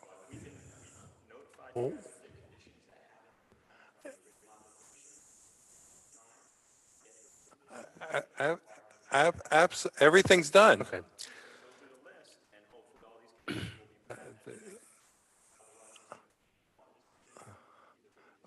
We're, yeah, we're gonna set a date tonight as to when, we got a list of things here that need to be given to us, okay? And so we are assured that you've met the conditions of the original approval plus these other outstanding items here that we're discussing right now. So we're gonna set a time frame for that. Okay. Mr. Pratt, the report you got today indicates that everything's done. The bed is gone, Okay. there's no room, Okay. body in the basement bedroom. The only thing is this report that Mr. Sanji or I can't write. We're not shutting it down tonight, okay? We're not gonna do Well, that, I would hope not. I okay? mean, So, To that report, there is need to see the fire report. I mean, we see an email. all right. But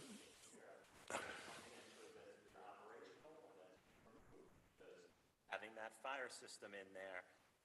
we handed Okay. that. We gave you that. You have that. well, I'm just saying that Mr. Knox's letter just said that Fisher Alarm System, they have an inspection report. Submitted the report. from Okay. Fisher. Was that submitted to Building Safety? Yeah. Okay, so we haven't gotten that document yet. You can Oh, have, so we'll have, so that's good. We'll have that. so the only loose string, as I can follow it, is what some engineer is supposed to do. I'm not saying it's unreasonable to ask them, but what do we do if we won't produce it?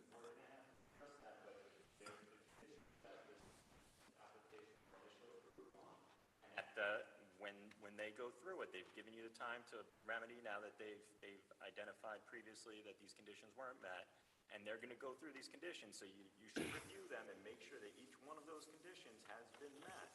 Matt, we've done that, and So- they've all been met. I mean, of course, I'll call again tomorrow. Okay, so the time frame I'm We talking. need your help. Okay, but the time frame I'm talking about is we can table tonight, and we will put a date that of May 31st, 2023, which is the final submission date for applications that come on the June Planning Board meeting, that we will have all of these conditions met. Okay, we'll give it until May 31st. What are all of these? No, well, there's these, you've given us the fire inspection. We're gonna look at that, okay? I'm not gonna digest that right now, but we still are missing the structural engineer's report for the fire escape. And then we just want written confirmation that all of the conditions of the original approval are being followed. And you have a list of those as well, okay? I'm sure as your attorney knows, Yeah. under the statute for a renewal, if it's going to be, you have to show that these conditions were met, and they have the ability to deny it if you don't meet the. When you say, I'm sorry. What are you, what is that document? This is a copy from the original approval that was granted for this application. 2019. Is this from 2019, Sue? This one? Yes, this, My understanding is building safety went out, did the inspection, everything's satisfied except for the fire escape report. and So there's nothing further for them to do other than get the engineer's report submitted in, and we have to review at staff level the fire inspection report. And- Confirm that it's acceptable. I understand, Matt. I've done this before, but we had building safety out. My understanding is, did they say that there's anything outstanding, or is everything done? What's the list? No. So then we at staff level have to follow up with our building safety tomorrow and verify that Yeah. they've looked at this stuff and that this stuff is complete. Wayne, Yeah. there's a bigger question on my mind. That letter, which we don't have in front of us to be able to read. well, no, this is, what you have this already. This is from the original approval.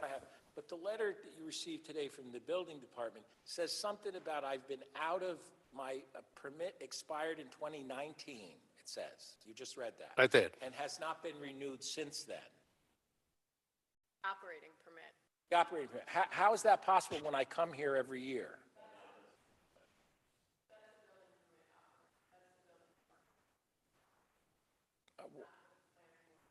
Do you know what they're talking about? A building permit, a building permit, operating permit? After they approve a special use permit, the building department does their yearly inspection, you get the operating permit. And you continue under the operating permit. When they withdraw, if they ever don't renew a special use permit, then the building department does not renew any operating permit. So it's just a separate thing that is contingent upon this. Well, how would I not have an operating permit issued That's a from the question for the building building. permit and find out about it today?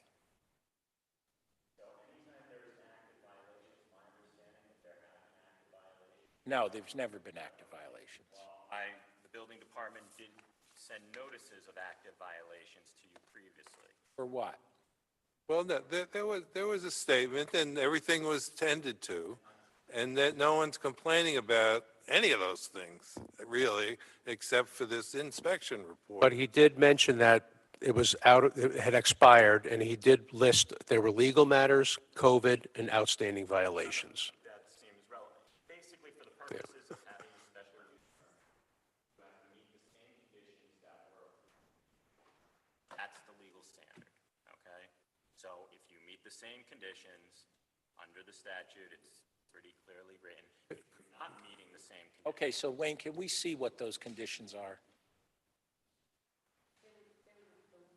So we're talking about getting written confirmation or from the original approval. So that would just be very simply for you to go through each one of those and just confirm that you are you're complying with those conditions. Okay, so that's very simple. If you can go through them and just submit, Conditions in the resolution? correct. That's one of the items. That's very simple. Never been out of compliance with those. All right. And if we have, we've never been Well- notified that we are. If what the complaint was today, that there was a stove and a closet downstairs, then that would not be in compliance. That wouldn't be following the original conditions. Why, the conditions say there can't be a stove in the basement? It was in a think so. closet. It's my understanding it was in a closet. The laundry room. I was told a closet. Well, it's a closet in the within the Right, laundry. which I don't believe would be allowed. No. Does it say, can you show me where that says that on the original conditions, that a stove is not allowed in the laundry room? No, laundry. Say that the electric cooking devices are to be limited to the kitchen. So we can provide you It doesn't a say copy of the resolution. Well, it's, the point is, this stove is used, Matt, could you show me that, where it says electric? We don't do any cooking. We don't do any cooking on the stove. No, we have a stove there for bed bug treatment. It's a hot room. It's a concrete block, hot room with a metal door for bed bug treatment. Yes. inviting the bed bugs, but that's another issue.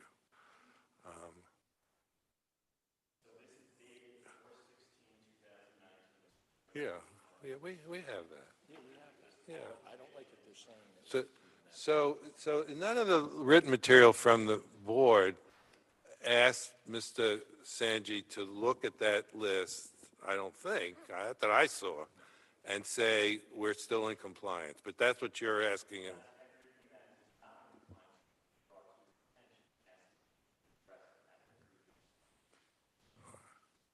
Well, and you identified what was a problem, and all those problems have been fixed.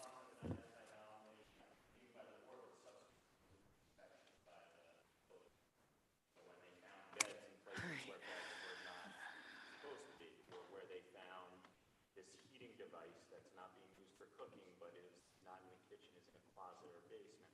The things, when they found that there is which my biggest concern is making sure that fire alarm system was pressed properly. Okay, but I'd when, like to see that is, but these are all things that have been brought that would not be in compliance with the conditions and brought to his Right now, 38, I'm making the conditions.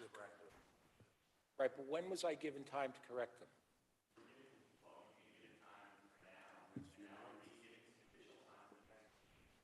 Correct, but Okay. they were corrected immediately.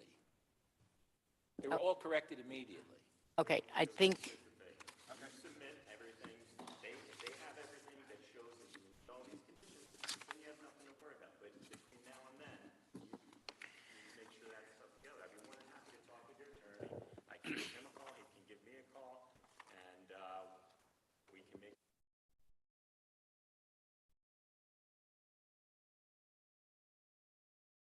If that is the resolution, all right, no, I'm just going to I made a list, and I think we can cut to the chase that if the following items are submitted by May 31st for the June meeting, the structural report from John Steinmeier or another certified structural engineer on the fire escape, the submission of the fire report, which we received and we will review for compliance, written confirmation of all the items in the original approval from the applicant that they are being followed, submit the name and the contact info in writing of the site manager to planning staff, submit confirmation that the maximum occupancy is 38 persons. No.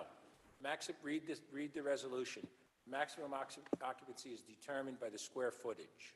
The maximum occupancy in the planning board's determination was 38 persons. That was what it was. That is what it was. It was in the decision. We have the decision document. We'll share a copy with you. It was in the decision. And are you still using a residential agreement? You submitted the residential agreement, so we just want to see confirmation that you have copies of agreements signed by all residents in place. So those are the items that we had outstanding.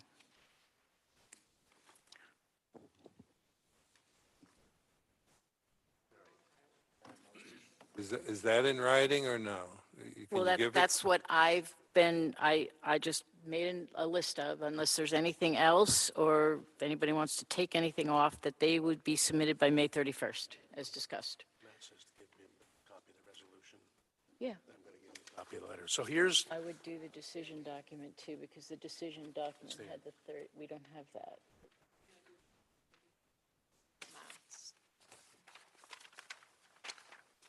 Decision document had the 38, though, right? Yeah, it did. That's where the 38 was cited, in the decision document, not the resolution. Just to have definitiveness, if you could give us a copy of your list that you just made. I'm going to give Not you, tonight, and send it to me.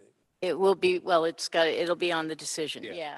It I'm hasn't going to been give you a made. copy of the resolution and a copy of the letter that was given to us by Steve Knox today, okay?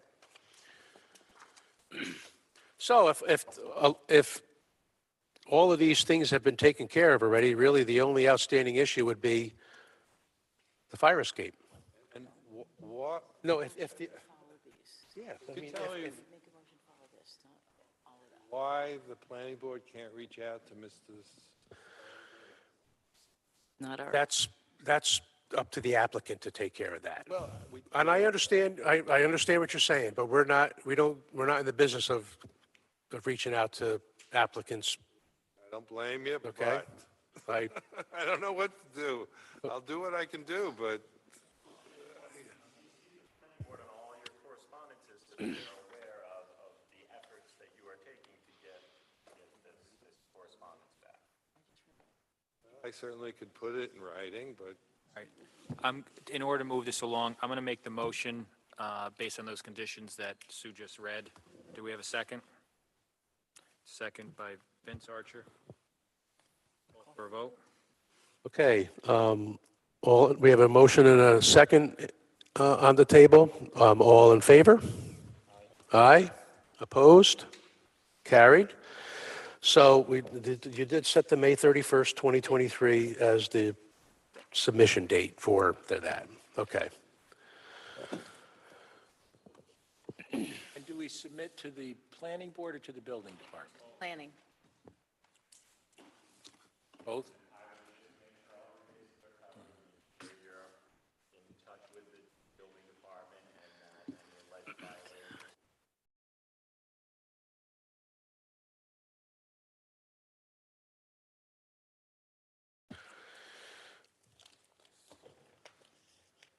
Okay? Okay, All thank right, you. gentlemen, thank you.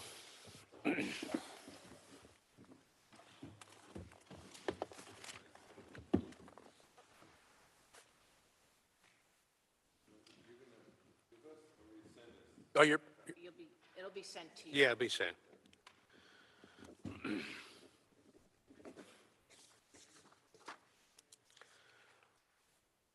No, what I was talking about was,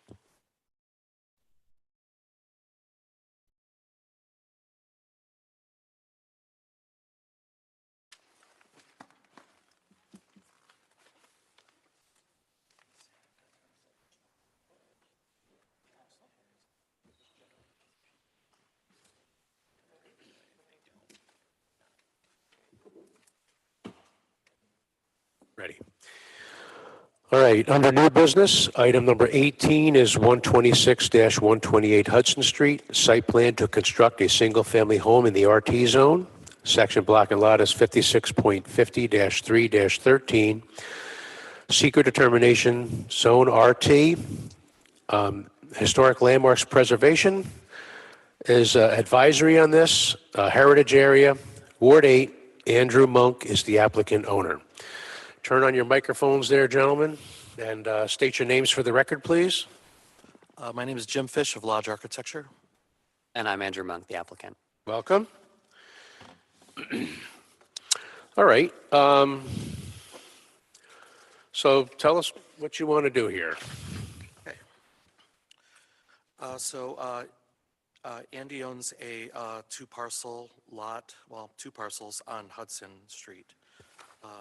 After it branches off Abeal and goes up the hill, he currently has a house on one of the parcels, and he would like to add a smaller home on the second parcel. So what we're looking for tonight is, since it's in the RT district, it got kicked from building department to planning. So we're looking for conditional approval, site plan approval tonight. Okay. We still have to go to, I've been going back and forth with Air Kitchen on a couple zoning issues, but we're trying to get conditional approval for planning tonight. And special thanks to Kyla and to Suzanne Forty looking at this and giving us some feedback. It's been very, very helpful, and hopefully it's going to help us get that conditional approval tonight. So he's looking to put a small 750 square foot with lower level, two bedroom, two bath home on the second property. Right now we're playing that game where we're trying to get it as far away from as possible from this big drop off in the back. But we also don't want to crowd it to the street. So we've put it in a place where it relates well to his existing house, and in a place where we believe it'll be quite buildable and work in conjunction with his current house. Some of the items, well, first of all, it went to building department. I actually have the drawings back from Jennifer Lucas. Jennifer Lucas flagged it for heritage review, which was on me. I missed that. And also the foundation being considered a basement. I had another project where I had a loft area and they called it a story above grade, and we had to add a sprinkler system to it in order to build it. And we're trying to avoid that with Andy's. So I'm playing that game where you want to get the lower level at least low enough that it becomes so it's not a story above grade. But also, as Kyla pointed out, there's a sewer coming in at about 6.5 feet under Hudson Street. So we're trying to play that game where you put it at just the right elevation so that we can still use the sewer without having to use a pump for the lower bathrooms. You think you but can make also that? get a You think full- you can make I that? think so, yeah. Okay, with enough pitch. Okay. Yeah. All right, that you won't need a pump. Okay. We're trying to do it without a pump, but not flag it as not a basement. Right. So we're playing that game. Let's see. Drainage, obviously, stormwater runoff, erosion was a big concern. as well as the foundations at the back of the house and also an erosion control plan. So these are all things that we would like to put forward as conditions for the approval tonight. And staff. So a couple things similar to the planning considerations, the zoning considerations. We have a lot that is undersized, and then we have a setback where we are closer than 6 feet from a side lot. We could actually shift to the house and have 6 feet on both sides, but like I said before, we're trying to keep it as far away from the hill as possible. And it also works well with his existing parking, because since it's a single-family house, by code, it's required to have 2 parking spots. But Andy currently has 3 spots on his own house, and the parking is in between the 2 homes. So we're trying to get 3 and 1 through zoning. So those are the two big issues. Any questions so far?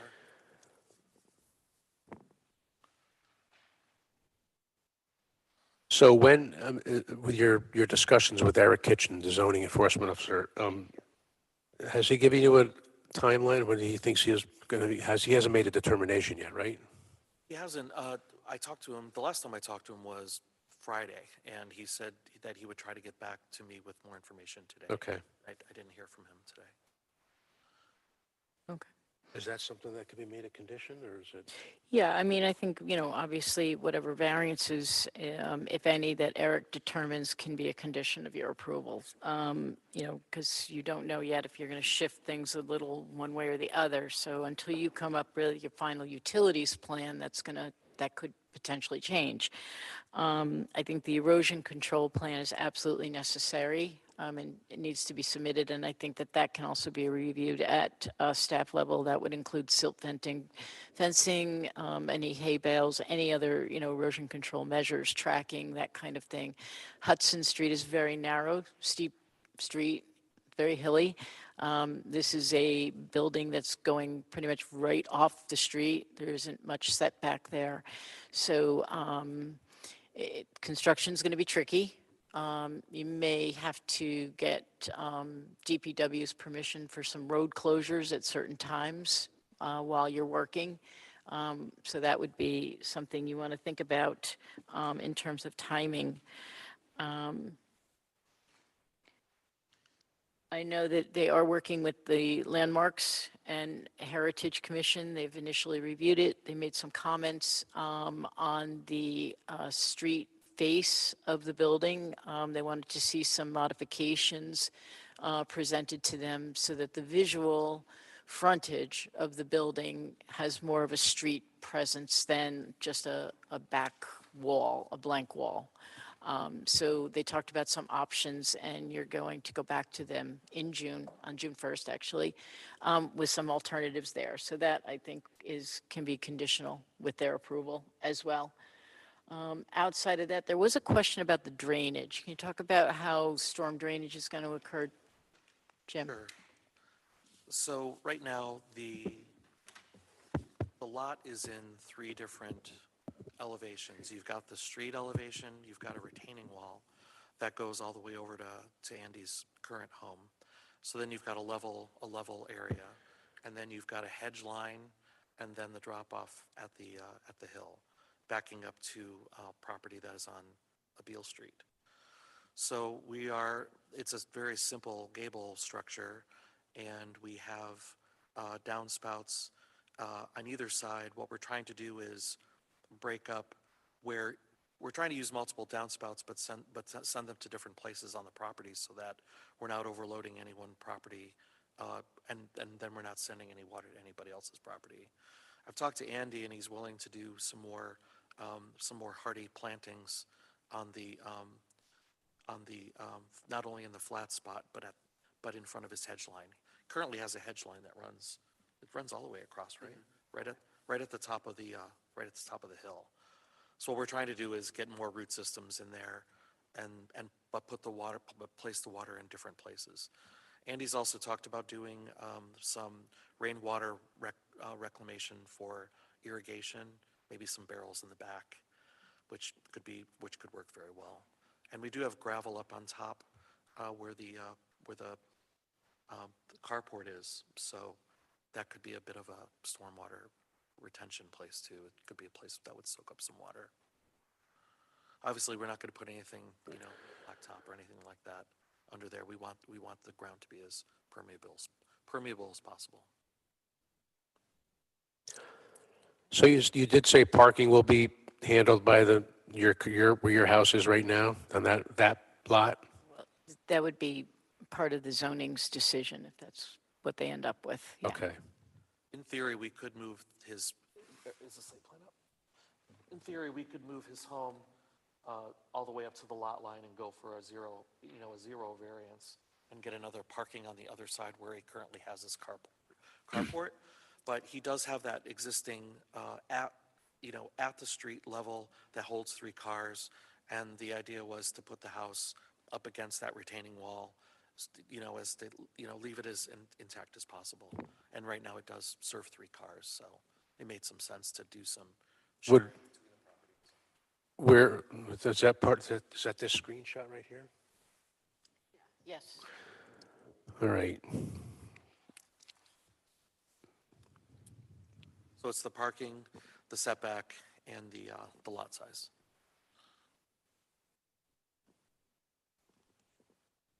But they have to determine, this is Eric again, probably, if any of those, if they do use that, that'll be where the, Would be going in kind of this area. okay, from here over? Yeah, Where the fence is. all right. So maybe if they're going to use this, That belongs to this house. yeah, so this is where he's talking about. Right. Okay, so this property line is here, belongs to this house here. Okay.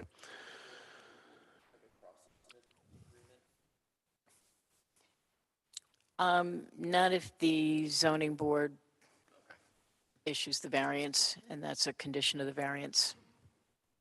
But they would have to be built into the deeds then, right, of both properties? That agreement? Variance runs with the land. Yeah. So, Okay. yeah.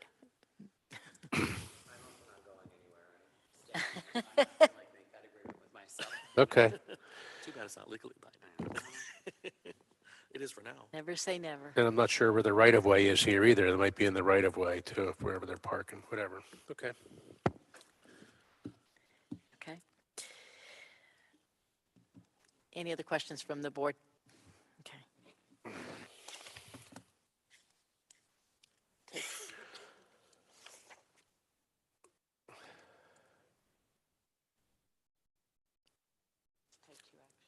Okay, I'm looking for that. Okay. All right, so under seeker, this is a type 2 action, so no further review of the board is required at this time. Everybody good to move forward with this then? Okay, and you have a list of conditions?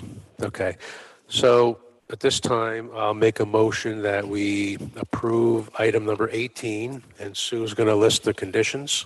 Okay, so there would be board policies 2, 4, 4A, 6, 7, 7A, 9, 14, 14A, 17A, 19, 22, and 26. Variances will be reviewed and as determined by the zoning enforcement officer, and an application will be made accordingly. Referrals or approvals from HAC and HLPC will be conditions. The erosion control plan, final utility plan, and the drainage plan will be submitted and reviewed by staff, which includes engineering and planning. Okay, it's a motion. Do we have a second on? Second by Andrew Harris. All in favor? Aye. Opposed? Carried. All right. Good luck. All righty. Thank you. This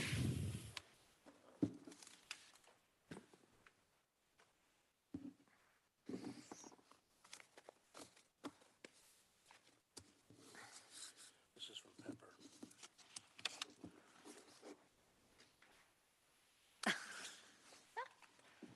I like her. Yeah, she's all right. Okay, item number 19 is under bond request. 199 rear Hurley Avenue and 203 and 205 Hurley Avenue and 493-495 Washington Avenue. Request for bond amendment. Section block and lot is 48.70-1-7.200, 48.71-2-1, 48.70-1-15.2, 48.70-1-15.1. Zone O2 and C1, Ward 1, Hudson Valley Housing Development Fund are the applicants and owners. Javid and Peg are here. Welcome. How are you? Good evening, Chairman Platt. I bet you thought you'd done seeing our faces. So we're here tonight looking for either clarification or a minor modification to one of the conditions in this board's approval from a couple of months ago. Just kind of a little recap for folks who may have forgotten this application. This was the Kingston Meadow Senior Housing. The condition that we're looking to readdress tonight specifically is dealing with one of the bonds. As the board might recall, we had proposed and was approved to take construction in two steps. Step one being site grading and ground stabilization. And then phase two, step two, would be actual construction. As part of the first phase, there was some concern, what happens if you don't get the financing to move on to your second phase, and then we had agreed to protect from that eventuality by posting a bond sufficient to restore the property should it not move to phase two. And once it's ready to move to phase two, then of course there's the performance bond that you normally post to complete the project. The way that this condition is read and it's being interpreted is that we need to post both bonds, both the site grading bond and the larger $4 million bond for the overall construction before we can even move to the first phase of construction. We're asking for either a clarification or modification of that condition so that we're allowed to post the initial restoration bond so that we can move forward with the site grading, site stabilization, and then once we're ready for the overall construction, post that bond. There's a big difference in numbers there. The reclamation restoration bond is relatively small, about $34,000 to undo the work for the first phase, and obviously the next one is a much larger one, 3.5, $4 million. That once we're ready to proceed, that bond will be posted. Having to put that $4 million bond in place now really kind of, first of all, defeats the purpose of the first bond. If we have if we've got the larger bond, then there's no need for the first bond. But really, what we're trying to protect is, if the first phase, is complete, but then we need to undo it, there's the money there, and we don't need to worry about that larger bond, which is, it's a costly bond, and it's pretty prohibitive in terms of securing.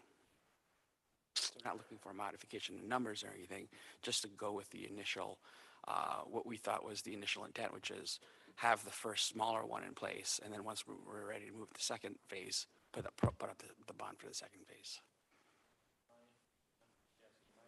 The first phase that we had discussed was getting the site pad ready and letting the soil settle. That's correct, yes. Take a while for the soils to settle, and while you're doing that, you're working on your funding for the whole project. That's correct. And during that time, we'd have that reclamation bond to undo, restore it should it not go forward.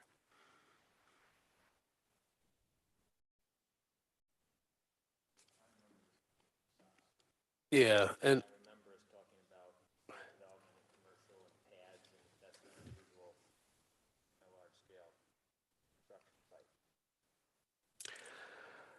but I don't know if I can remember ever a time where we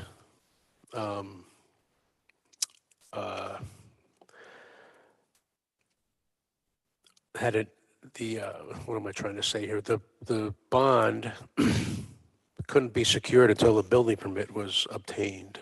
I mean, I don't think we've ever done it that manner.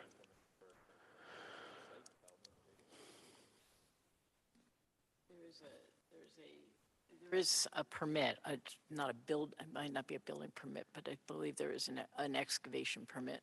That's really what they're doing, is getting an excavation permit with a bond, and then once you get the pad set, then they're going to go Right, which they would have to do no matter what. I mean, there's site work, and then, I mean, like any project, there's always site work involved before you go in and get a building permit. And a lot of times they are done, you obtain permits in stages. The question here is whether or not we require the bonding to be in stages. And I think, staff has made the opinion that we don't think it's appropriate. We think it sets a precedent. We've never done it before.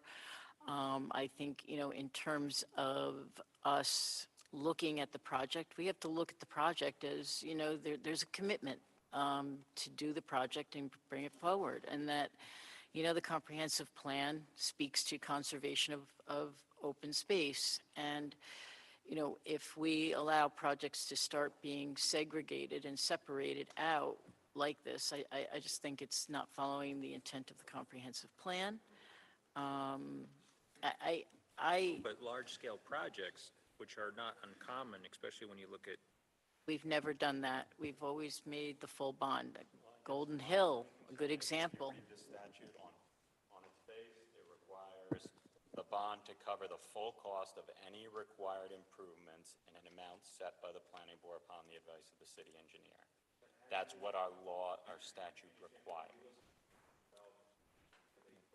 Add sites, and then they say Required pad it for lease. for Golden Hill, a much larger development than this that we just approved recently. We are, But I'm just asking, when you have commercial corridors where people develop properties, they're going to put restaurants, or they're going to put banks or whatever, they build out, they set pads.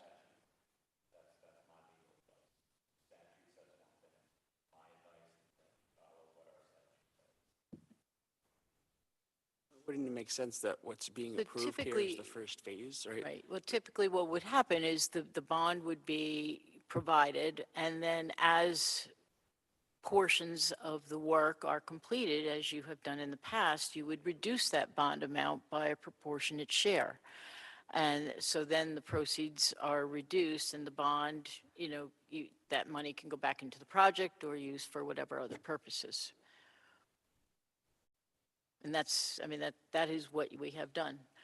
We've accepted, we've had projects that have divided up their bond submissions into separate letters of credit. We had a project that gave us 3 separate letters of credit at the same time to cover the different phases of their development project. And as they completed each one, each letter of credit was then released.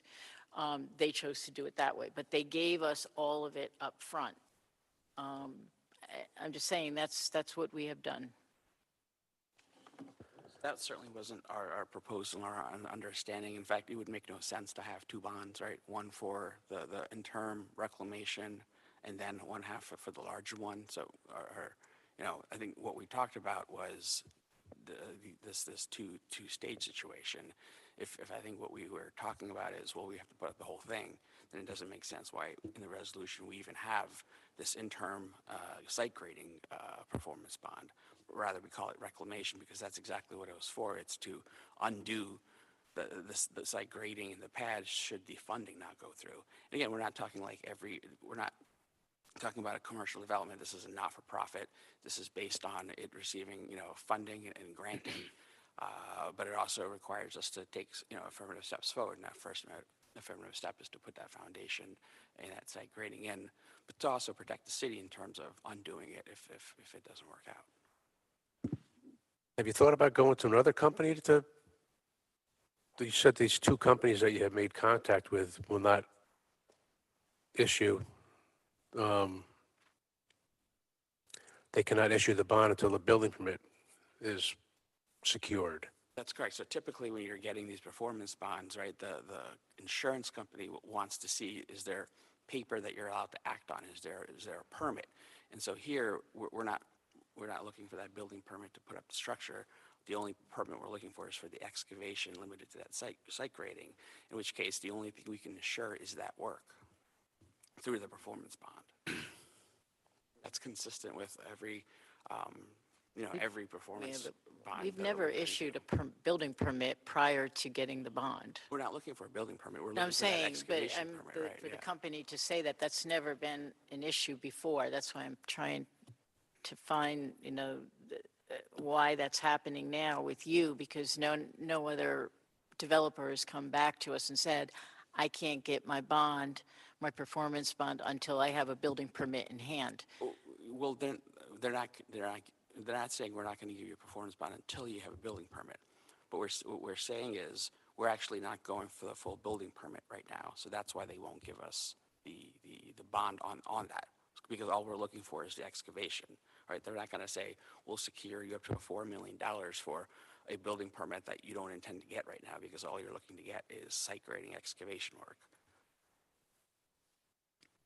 Have you looked at other options other than the standard performance bond, letters of credit? There are other options that could be negotiable, that we've accepted, other forms that might be something that would be workable.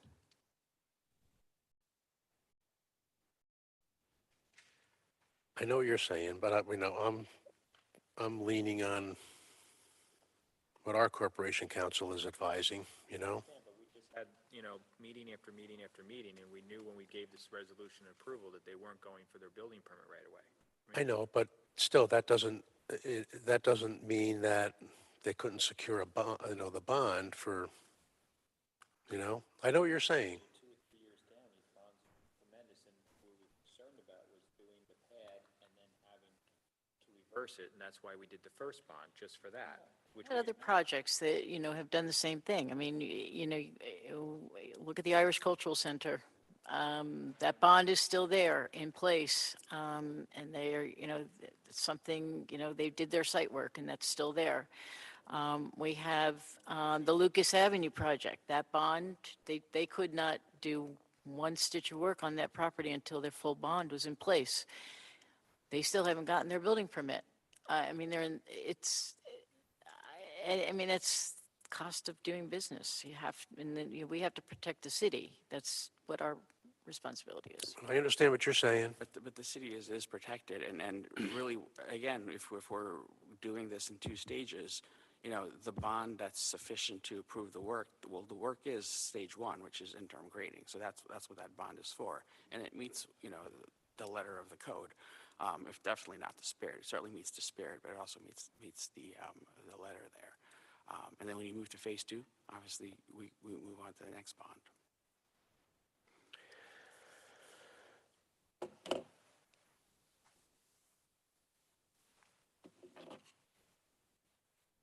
Does the rest of the board feel like we should follow what our legal counsel is advising us? I'm inclined. Review the statute and see what it says on its face. What's that? Clearly, No, your counsel. Council, speak. tell us. Right. That's what I'm saying. should be following it. Yeah, that's my advice. I just wanted really to acknowledge that the rest of the board acknowledged your advice. And clearly that's the case, right? I mean, we all feel that way. Section 40530, following approval of the site plan by the planning board, the applicant shall file with the city clerk a performance bond to cover the full cost of any required improvements in an amount set by the planning board upon the advice of the city engineer. So when it's saying for the required improvements, the entire project, or is that the Site plan. full costs seem to imply that the entire project, otherwise, there's nothing in here, if they want to provide some sort of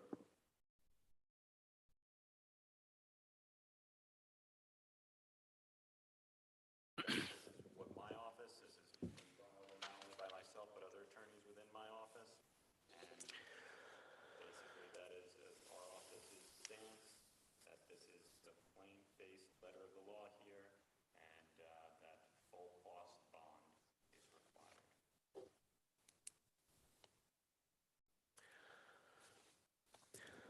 All right, I'm going to make a motion that that the bond amount shall be set to reflect the cost of the full project.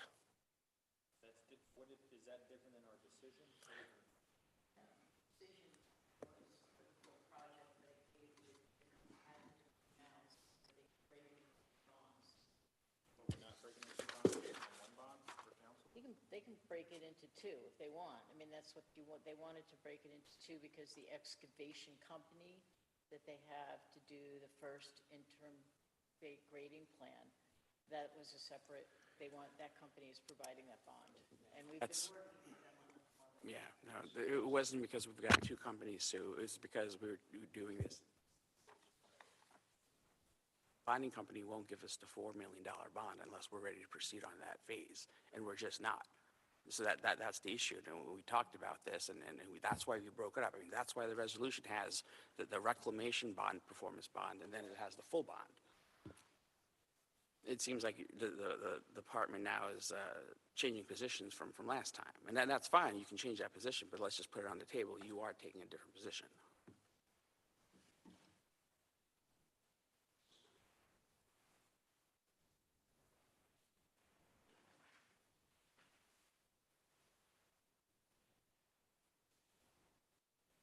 It's in your February 21st minutes, the breakdown for the two phases.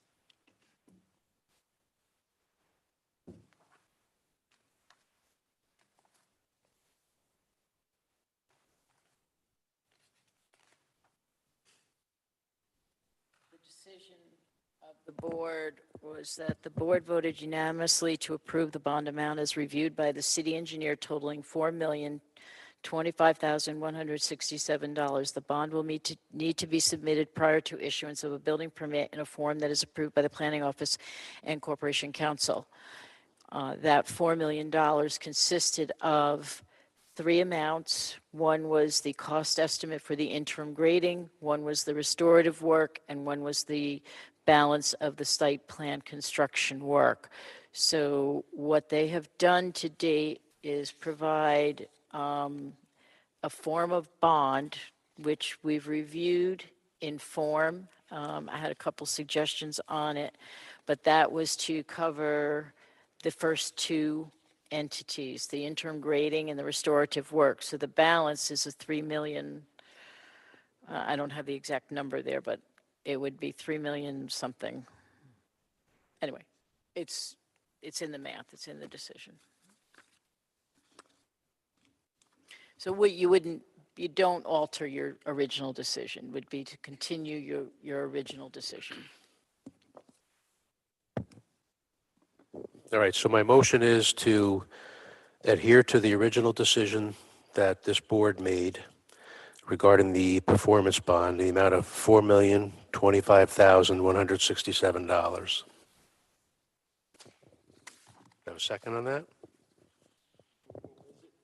4 million, it's off by $1,000. $4,025,167. Do I have a second? The original decision, are you talking about the site plan resolution decision? The bond. Yeah, for the bond amount. Yeah.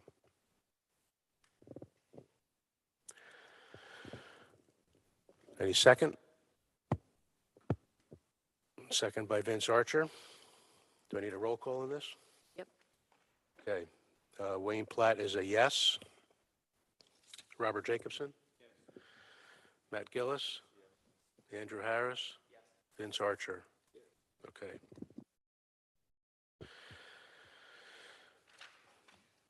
It's good to see you guys though again.